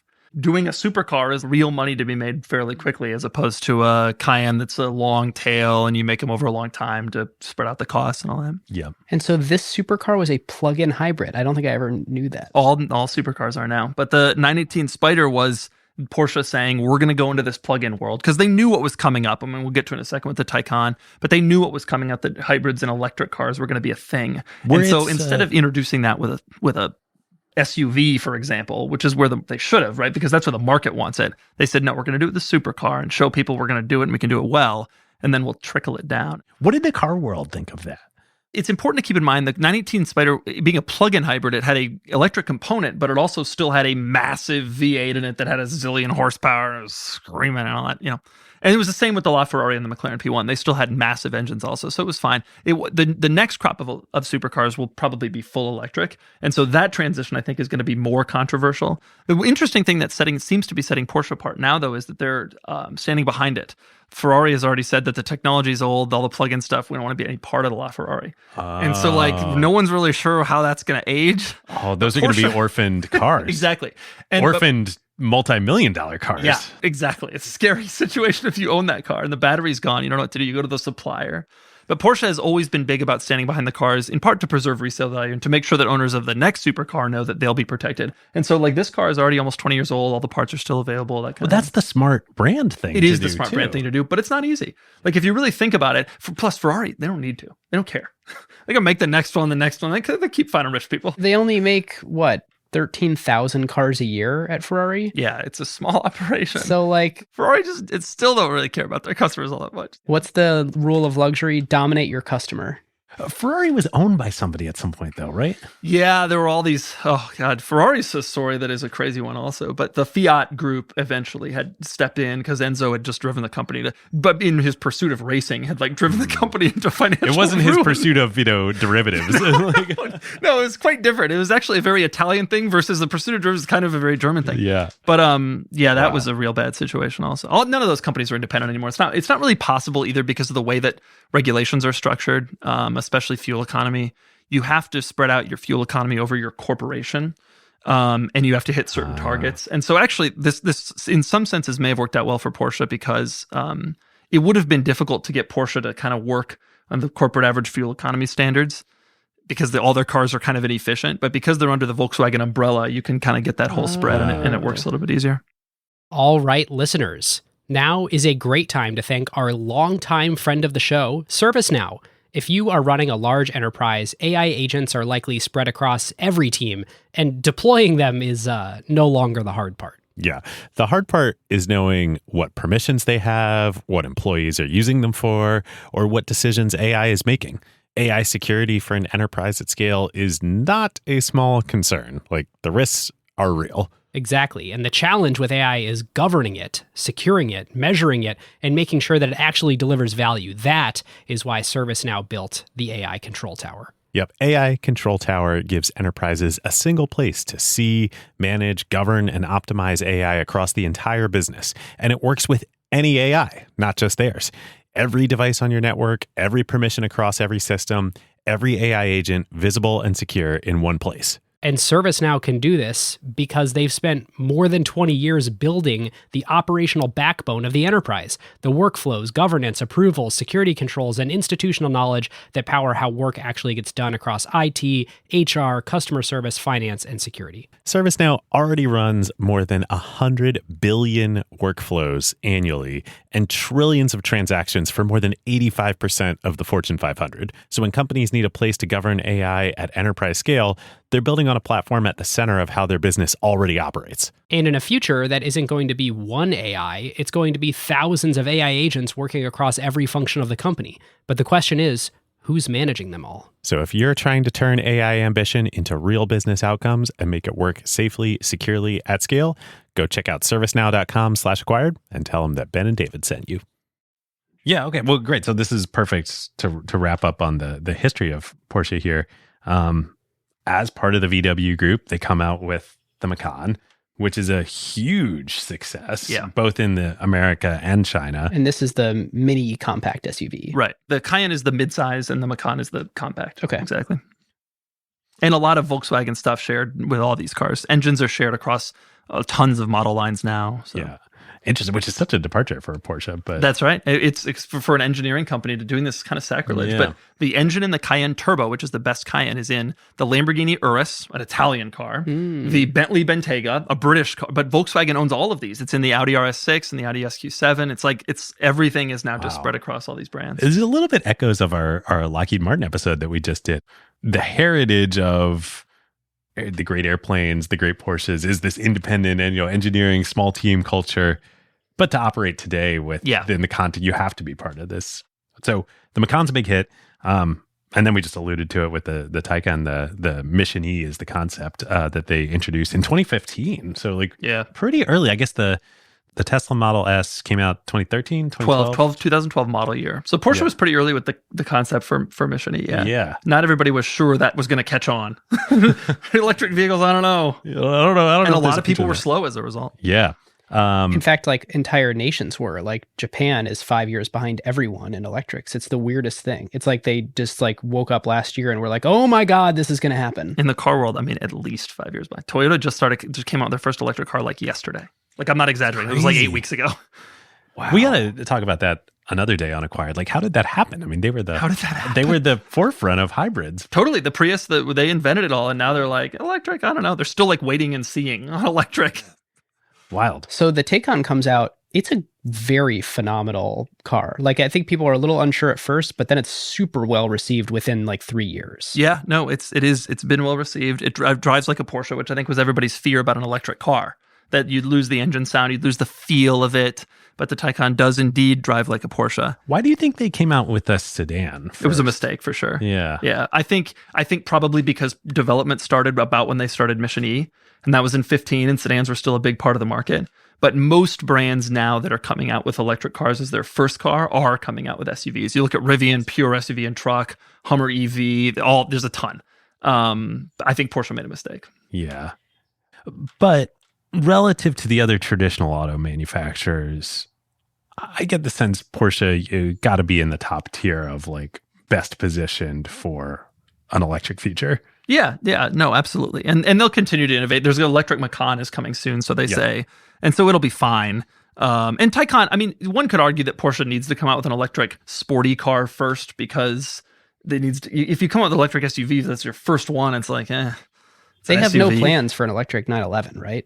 I mean, I'm sure they would tell you if you asked them. That's what they would say. But let's be honest here. It's the future is electric. There will be electric versions of all these cars, and probably within our not so distant lifetimes, they will be purely electric. Interesting thing about the Taycan. So you mentioned the next supercar will be an all electric one. I haven't driven in a Taycan.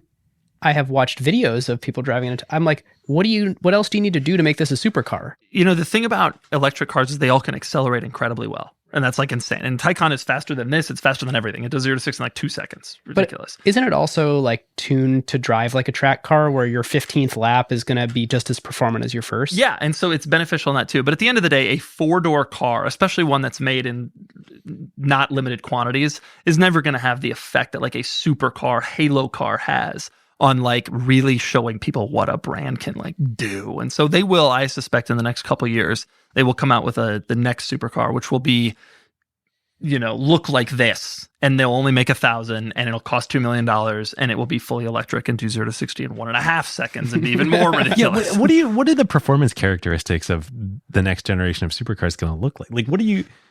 Humans can't go 0 to 60 in like a second. So I think that will continue to help the values of these cars increase, because at the end of the day, as cars age, they all get slow, right? This car is now not that fast by modern standards. So you start to look for other things that make them special, which is the feel, the sound, etc. I had a press car dropped off the other day, a Kia EV6 GT, which is the electric Kia crossover.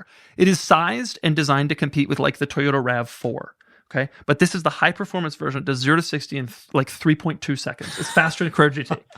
So yeah, like what does a supercar even mean anymore? Like ultimately, like what does it offer that a Kia EV6 GT for, by the way, $51,000 does not offer? And the answer just has to be like it's lower, it's wider, so it handles better. I mean, that's one of the big missing things from a lot of these fast accelerating electric cars, is that they're not necessarily like sports cars, really. They're fast, but they're not really sports cars. And so I guess that's going to kind of be the future. But you're right. Power is being democratized. Everyone can now access a car that does 0 to 60 in 3 seconds. Right. And so I don't know. It'll be interesting to see how the sports car responds. Well, so that brings us to today, when, or I guess more accurately, last fall, September 2022, when VW Group re-IPO'd Porsche. The Porsche re-IPO is the largest European IPO of all time. The initial market cap of Porsche at trading was about $75 billion. Today, that's up to about $115 billion, call it 9 months later. As the investment bankers would say, like there was a lot of value unlocked by making this its own company, which I think is legitimate. I think there's an element to being able to own one of the premier luxury companies in the world without having to commingle it with a bunch of other stuff. And so like all shareholders of Porsche can purely just be shareholders of Porsche. And when you look at the financials and you understand like, okay, they have incredible margins relative to, you look at the rest of VW's portfolio, it's fine. It's interesting though, like Doug, to your point, operationally though, you can no longer extricate these companies. So you can financially extricate them. But purportedly. But even then, how do you financially extricate like development costs of a powertrain that's used in multiple vehicles or a platform? I mean, the Taycan there's an Audi version of the Taycan called the e-tron GT. How do you it's all intermingled. So yeah, if it's not actually operationally any different, then you do have this question where you're like, okay, value was unlocked by just looking at the market caps, but like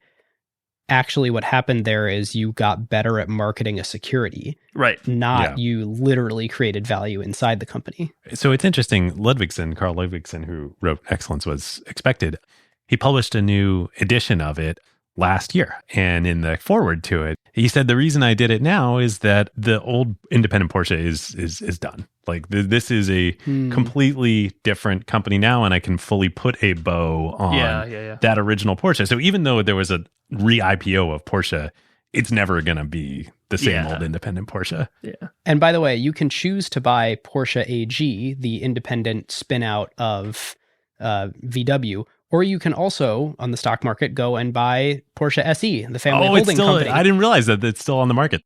So some other interesting things about Porsche today. The family, as we mentioned, has complete control both of VW and Porsche. So in some ways, it's still the same old Porsche, even though it's all commingled.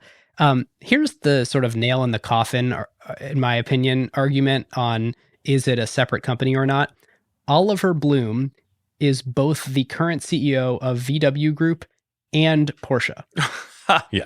When you share production facilities and you share distribution and you share a CEO and you share components and you like, at what point, in what way are these separate companies? Right. I guess Wiedeking was right. He was right in everything that he was doing. He just, he didn't win the Game of Thrones. Right. Fascinating.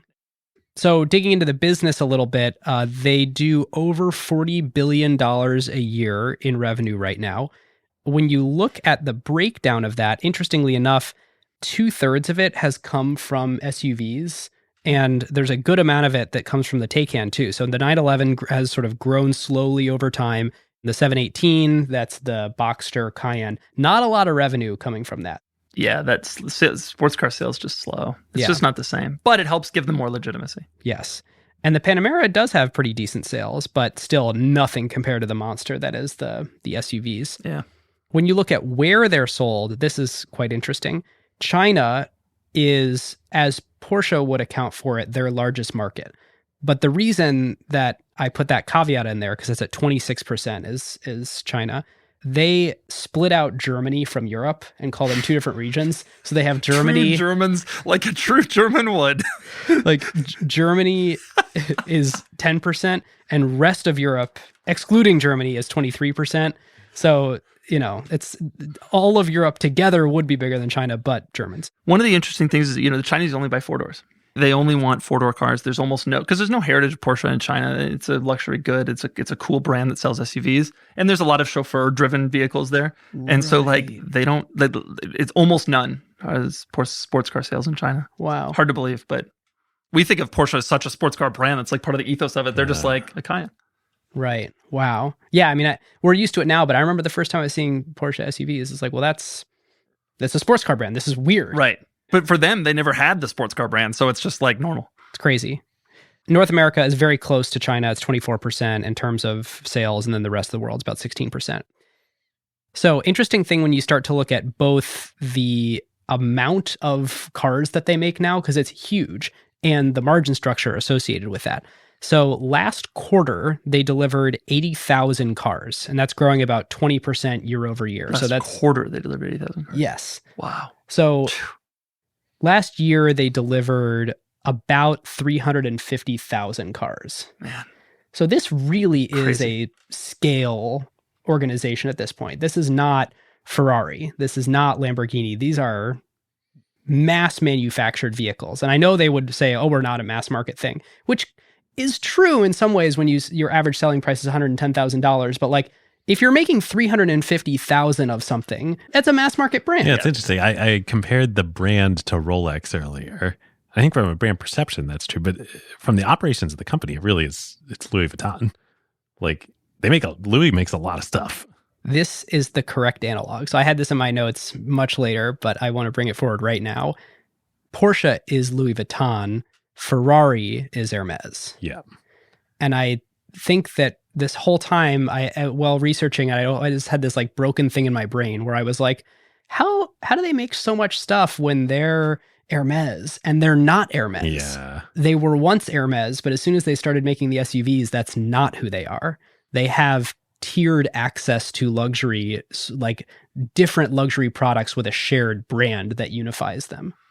Which is funny because people see it as such a high-end brand. It's almost like the SUVs have managed to like get under the radar of the people who buy the sports cars. And the sports cars still have this elevated viewpoint, even though you can actually go to a Porsche dealer and lease a Macan for, I don't know, $750 a month, whatever it is, Right. On the scale thing, though, there is another order of magnitude up. And these other brands do feel much cheaper. So at around $2.5 million a year is BMW and Mercedes-Benz. And it does feel like Porsche is in a much different class than BMW or Mercedes-Benz in terms of the sort of hoity-toityness associated with it when you get to drive it and you get to own one. And I think that clearly shows. And the question is, if they made 10 times as many Porsches, would we all feel the same way that, oh, it's just a BMW? Probably. Like there should be an inverse relationship between scale and brand perception. But they have managed to find this like mismatch, or like, to your point, it's like skating under the radar, where they are able to make a lot of SUVs and still maintain what they have. And the question is, for how long? Right. Or at what scale? At what scale? What if it doubled again? Like, it's interesting about BMW because if you think about it, if you saw Porsches as often as you saw BMWs, would it be special? Of course, the answer is no. So what do you think the average selling price of a Ferrari is across all their? $250. $330. Oh, that's insane. That is insane. 3X Porsches, ASP. 3X Porsche. How many Ferraris are made every year?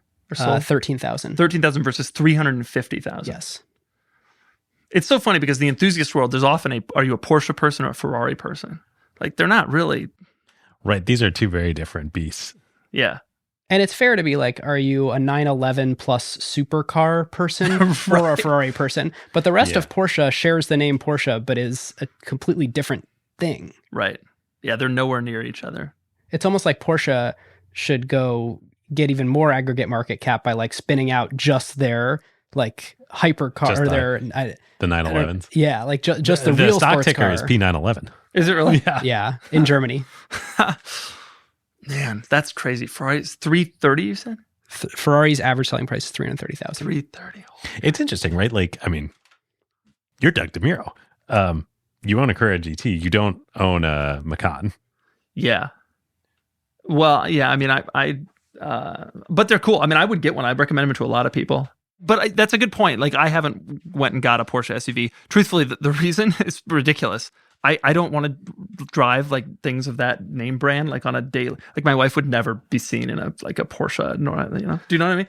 It's the funniest thing because David, my closest friends, drives a Porsche Macan, and his wife drives an Audi. Oh, this is a totally different thing. This says something very different about who I am. She was driving his car the other day, and she was saying, "Ugh, I hate being seen in this Porsche."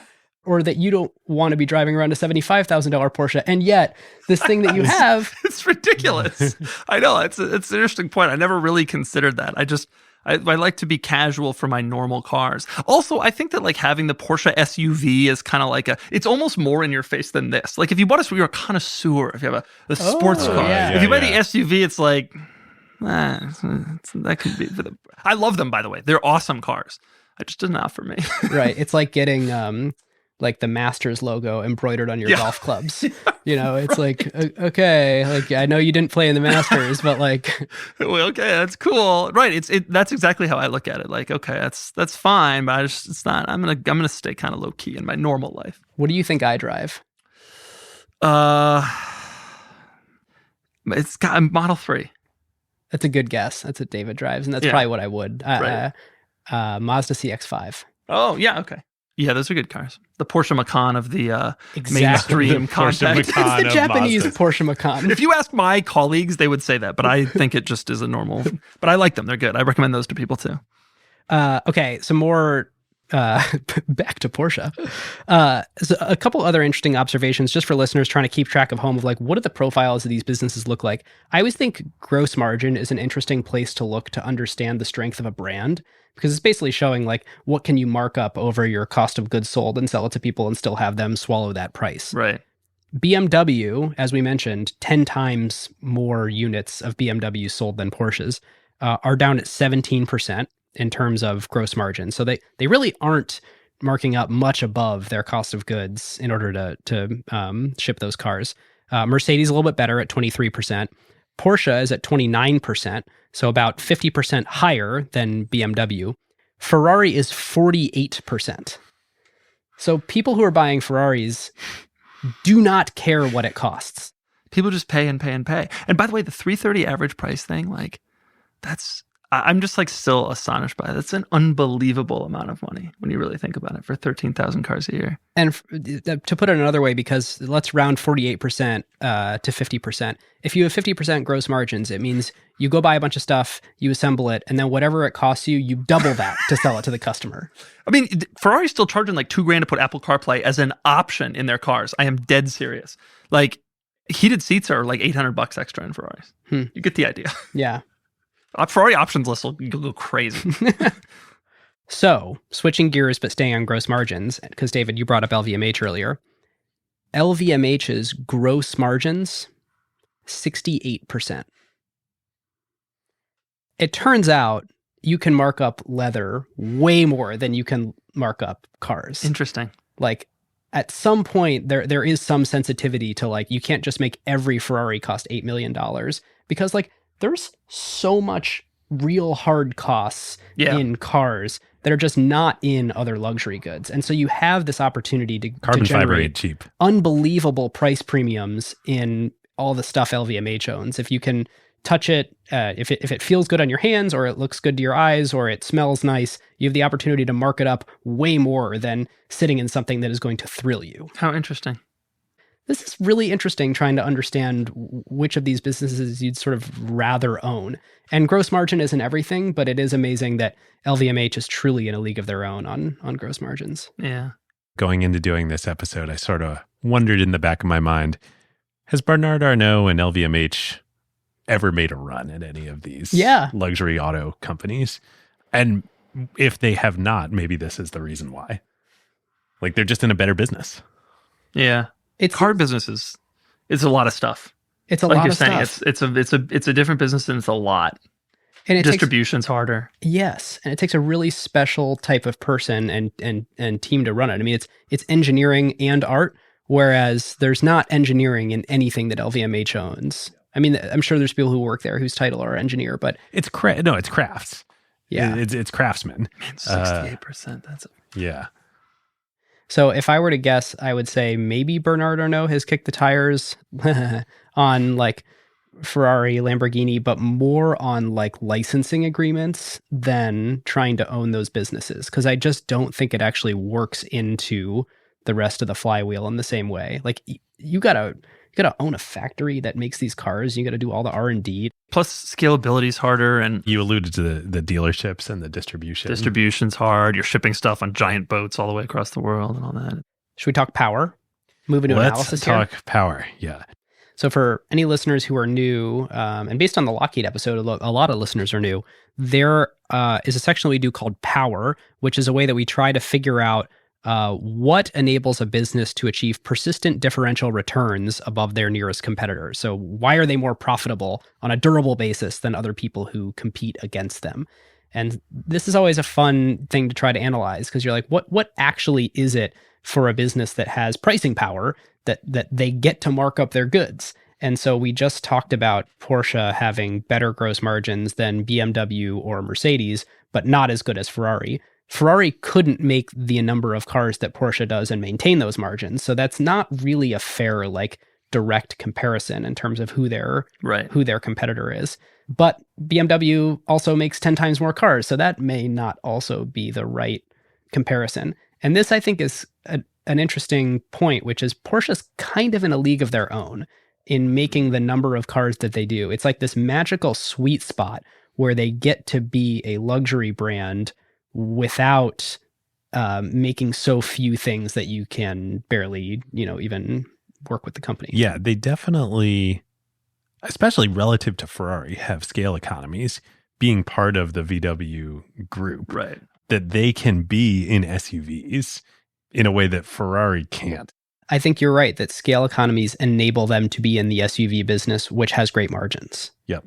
And that's a thing that you would need to have all these deep partnerships with other car brands in order to do that, or be owned by one. Yeah, I think that is a differentiating factor against Ferrari. But obviously, lots of other car brands are in the SUV business. The heritage is obviously an enormous factor. The brand is the obvious big one. The big one. I suspect that the German engineering thing also plays a role. Like, I think, now, not against BMW and Mercedes-Benz, but certainly against like the Japanese. I'm sure their margins are much, much higher than the Acuras and the Lexuses of the world. And they, even though like when you really look at it on paper, it doesn't make sense. There is some level of like, the German engineering thing, like you alluded to earlier, has this incredible reputation that helps them. Okay, this car's just simply built better. It's European, it's German, And does that, I think for a long time that expressed itself in reliability of Porsches relative to other luxury car manufacturers. Today, is reliability as much an advantage for Porsche as it was in the past relative to other reliability brands? is still excellent. Supposedly, based on the JD Power studies and all that. Now, the question of whether it's actually important for people making the decisions to buy the cars, I'm not so sure. How many of those SUV customers are leasing and don't really care if the thing stays reliable? I don't know. But there is some component of just like quality that you just feel. I mean, it's certainly true. So you get a BMW or Mercedes-Benz and it's just not as nice. It's not the same. Like you have this feel. It's certainly more special. There's a specialness to it. Okay, so moving through them, branding, yes, obviously. Like, especially if you're trying to enter any space and compete with a luxury brand, you don't have the heritage. There's just no way that you have the 75 years of people believing in your brand and thus willing to pay extra margin dollars for it. So that's the obvious one. And you can't manufacture it either. No. Right. Like they're like they're not literally a fine making wine. any more heritage automotive brands. Right. They are. They're just going to take 75 years. Right. Maybe. I mean, like there is never going to be another situation where the link between racing and production cars is like it was when Porsche was getting started. Yeah, but there'll be another racing. Like there's another thing. I think that's myopic to think that like 75 years from now, people won't obsessively care that some new brand was forged in the 2020s that had some other je ne sais quoi about it that's like the equivalent of racing versus production cars. You could imagine at some point Tesla's a heritage brand. People are going to be like, there was this crazy eccentric founder. Yeah, no, I agree with that. But it will take as many decades as you think. And it'll have to be for something else, though. It can't be for racing. Like, it's something else related to the cars. Like, right. It would have to be for something else. And to your point, Doug, performance is a commodity now. The Koreans have been around for 25 years, and there's no like emotional attachment to any of those cars, even the older ones. I don't know. Brand is it. Brand, scale economies enabling the SUV line. I think that was a good one. There's not really counter positioning, I don't think. There was in the younger days, especially the racing younger days, especially with the aggression of Porsche's advertising.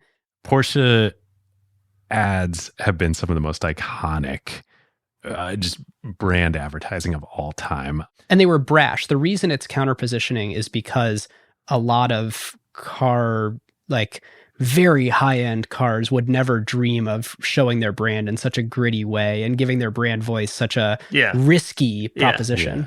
I'm thinking of two in particular. Do you have any particular the most famous favorite? one, of course, is the 993 Turbo, the Arena Red 993 Turbo.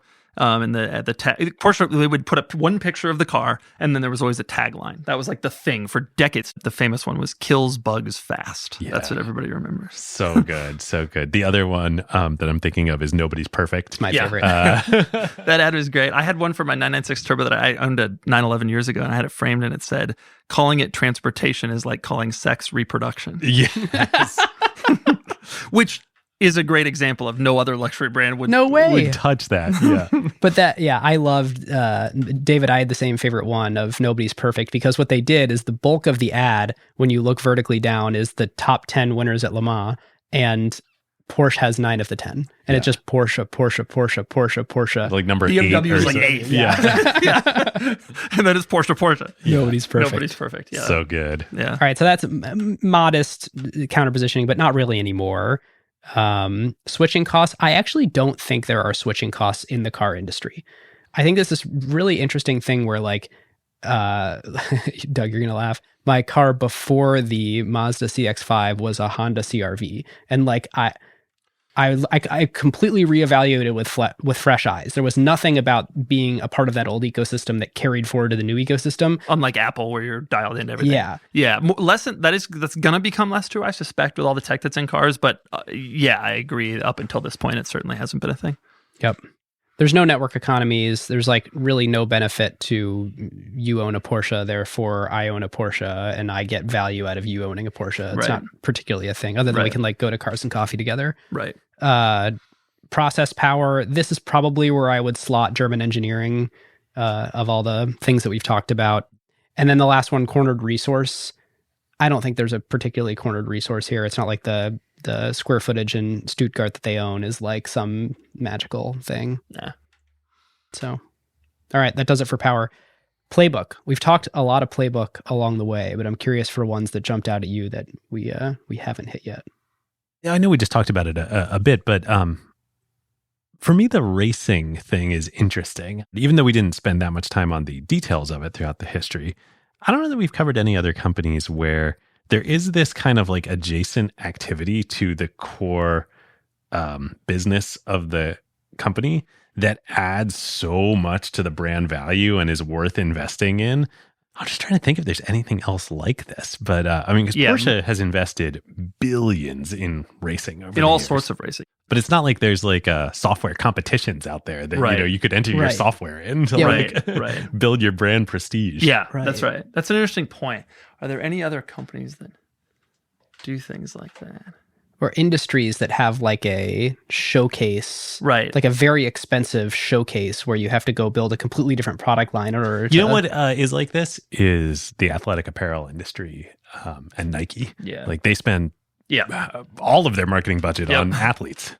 One of the biggest ones that jumps out for me is the brand continuity. This idea that if you loved anything we've ever done, we should be able to fulfill that dream for you today.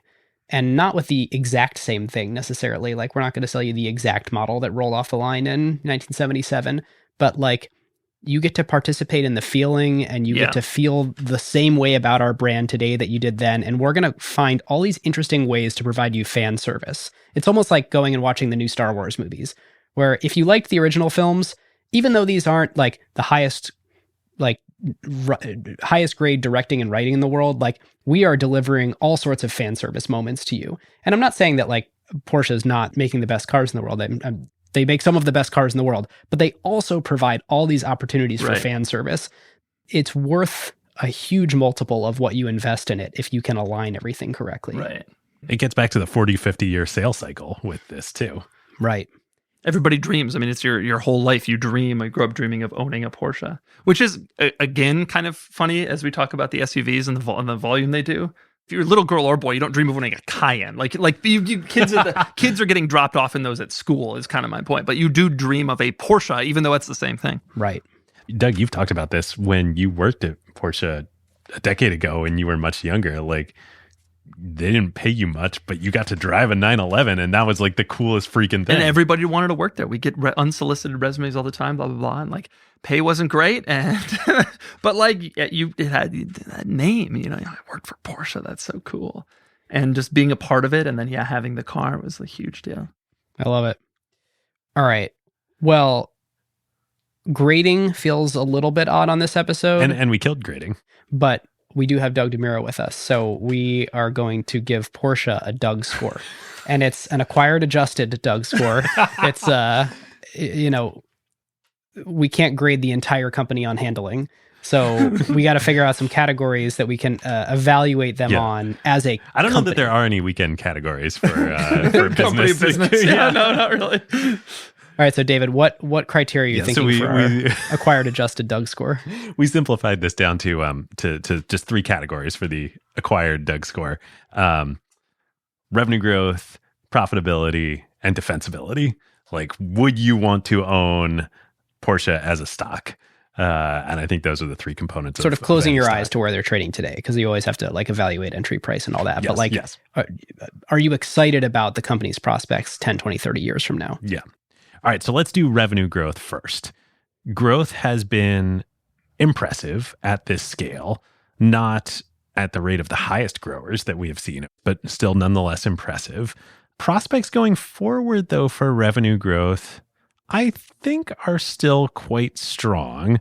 We're obviously in a very different market environment than we have been the past few years, but Porsche is incredibly well positioned on EVs relative to other traditional That's actually my whole bull manufacturers. case. Yep. So I think there's strong, as they electrify the rest of their lineup, strong bull case for revenue growth there.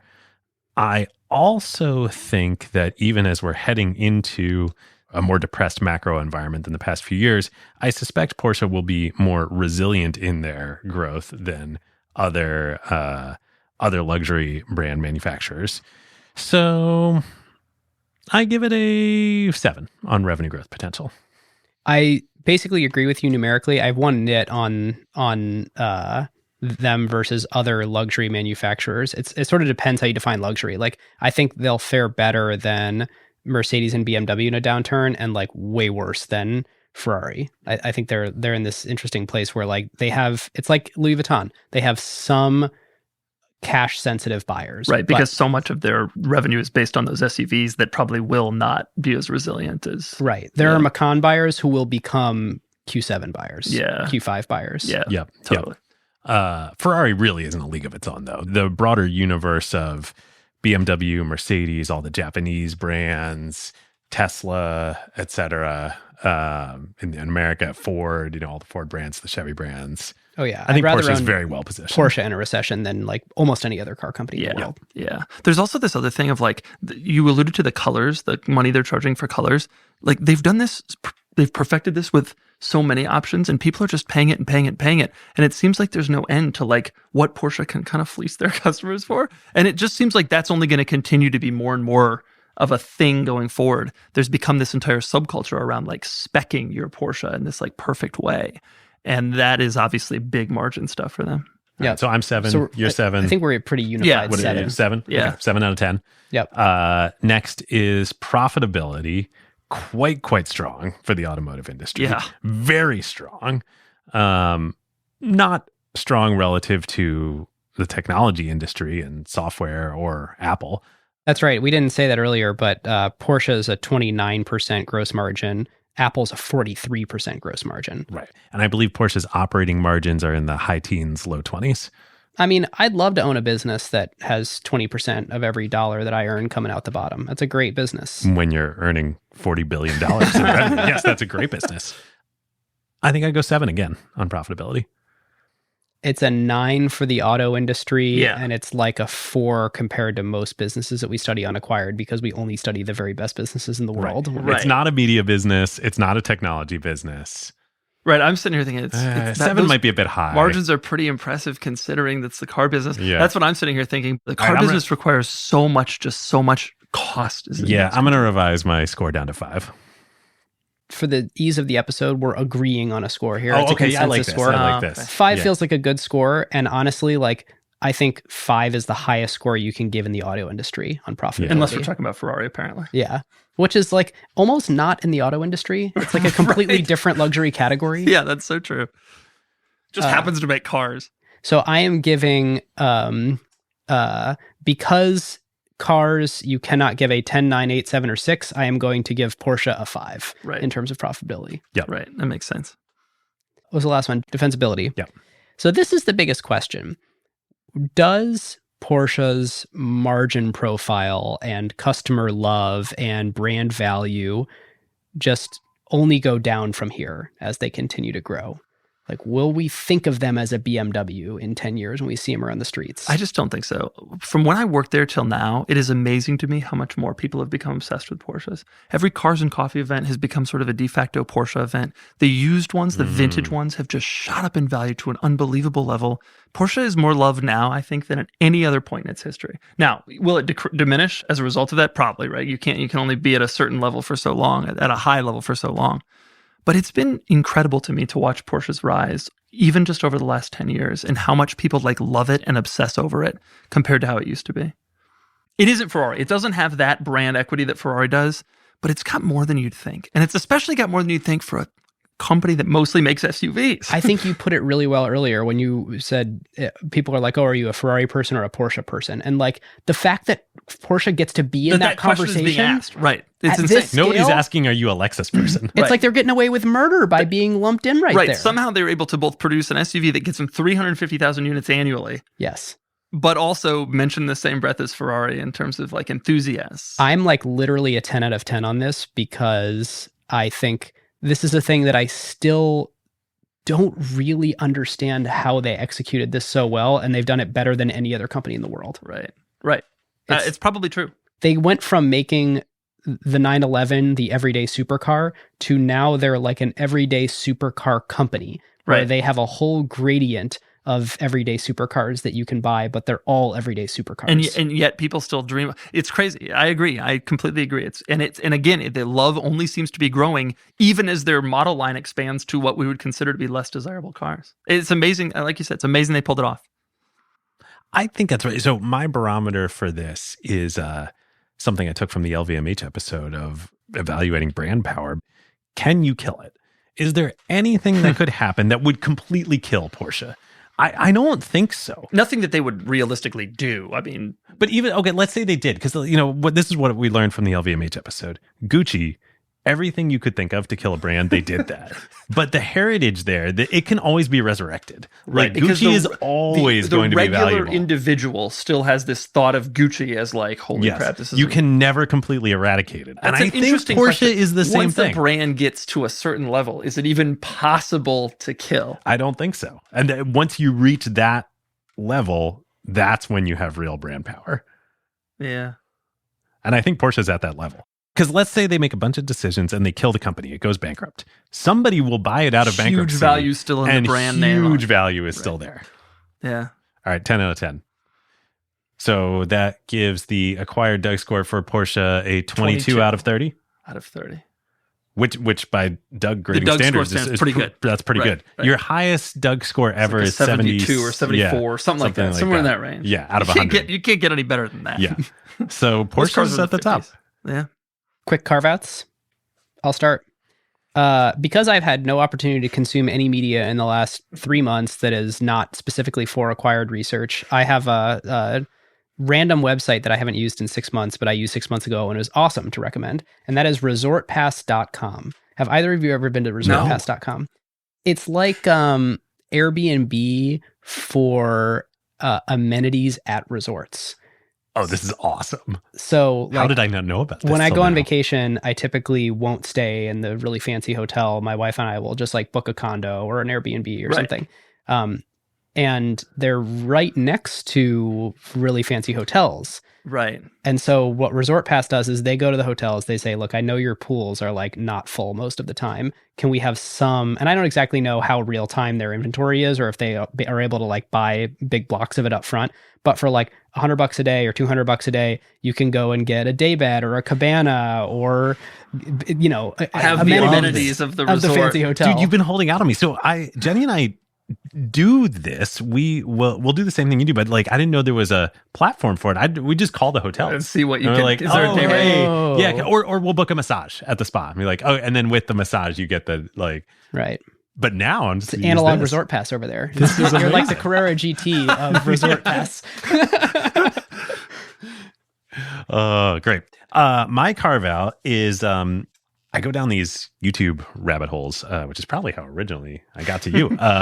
But I've been on a Seinfeld cast interview rabbit hole. Yeah. And there is an amazing compilation of all 4 of the cast members doing Charlie Rose interviews. And he was so good. I mean, problematic person, but like he was one of the legendary best interviewers of all time.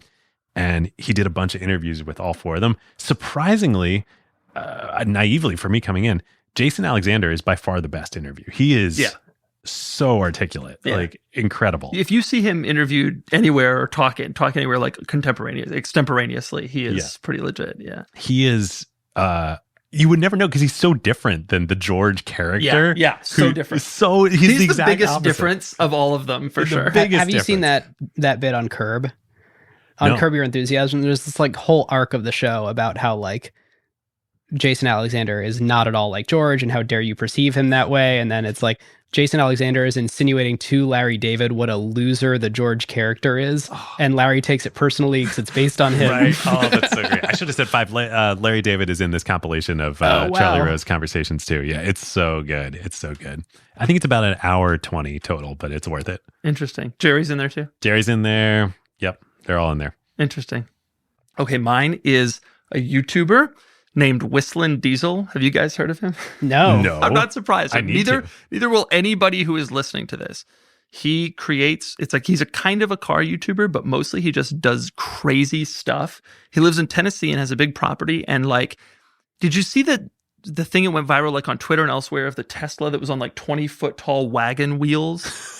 He has done that. He bought a Ferrari and put it in a one of those like bubbles that like boomers put inside their garages, and then he just started throwing stuff at it, like a ladder and like an axe and like a sledgehammer to see if it would like break the bubble and like damage the car. He dropped a Mercedes G-Wagon through a house. He got a Chevy pickup with tires so big that he was able to drive it out into a bay in Florida. Oh my God, he's the Mr. Beast of He's car. the Mr. Beast of the car world. Sort of. It's like Dude Perfect on heroin. Right. It's like that. And he's like this. He's like from Indiana and he lives in Tennessee. So he's like just like kind of like backwoods dude. But the channel's gotten so big that it's allowed him to do just dumb stuff. And he has become my utter guilty pleasure because you put on his video and you're going to see like deep destruction of something that a lot of people hold dear. And then you're going to see a lot of complaints in the comments of people being like, I can't believe you would do that to a Ferrari. You know? It's oh like, my God. As a YouTuber, I also feel like this is like the greatest thing ever because he takes what the haters say and just like turns it up even more. And I have to be like, nice. Oh, I'm so sorry, sir. I'm like running a business here. He's like, forget about these people. I'm just going to blow it up. He flew a helicopter inside of his garage. What? That's a good episode. I highly recommend. Oh, I gotta watch that. This is all just like trash TV, but it is so good to watch. So highly recommend. I love that other people do this. Yeah, right. I do wonder sometimes about like the danger of YouTube and like, okay, it takes now flying a helicopter inside your garage to get views. Like I had a Ferrari. That was enough. Right. And that like, you've talked about this a lot that like you feel, when we're going to do a whole nother episode of just you and us chatting, but that like you started at a time and we started at a time where you didn't have to I feel bad do for all this these guys stuff now. like Whistling Diesel's out there dropping G-Wagons through houses. Oh my gosh. It's a different thing, but highly recommended. Well, It's great content. That's actually a great, Doug, we have not talked about like everything that you do. Give us a little bit of insight. And I think David teased we're going to do an interview together as a separate episode, but like give us a little insight into the Doug DeMuro empire and what do you have going on and where can people check it out? Right. I make YouTube videos. My channel is my name, which has become very complicated now that I have a business on a channel also. Maybe regret doing that, but just Doug DeMuro. And then I also run an automotive, like a car auction website for enthusiast cars called Cars and Bids. And we're selling something like 30 cars a day or auctioning 30 cars a day on Cars and Bids right now. Yeah. So all like enthusiast cars, Porsches and BMWs and things of that variety. The short version is like, you are one of the most successful YouTubers in the world. You are also an entrepreneur who built a tech marketplace, internet marketplace business, and just took a very large investment from the Churning Group, one of the best investors in marketplace and content businesses out there. Incredibly impressive. Thank you for spending so much time with us doing this collab. This is great. This so has interesting. been super fun. It's really rare that we get to chat with somebody who is not an executive at the protagonist company and also deeply gets both the products and the kind of business aspect of something. Like, I don't think there's anybody else we could have done this with. Maybe Vita King himself. He would be a little biased, I think. Yeah, it's the bias that you got to worry about. Yeah. Can only imagine. Yeah. So thank you. Doug, yeah, thanks so much. Thank you. Thanks for having me. It was a lot of fun. It really was. And prepping for this was so interesting, learning all this history that I didn't know, even having worked there. It was great. So fun. Thank you, guys.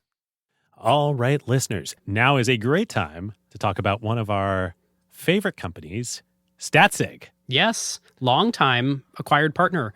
There is a reason why the best product teams at companies like OpenAI and Notion, Atlassian, Figma, Rippling, Brex, and more rely on StatSig, whether they are iterating on their core product features or shipping AI-powered experiences at scale. Yep.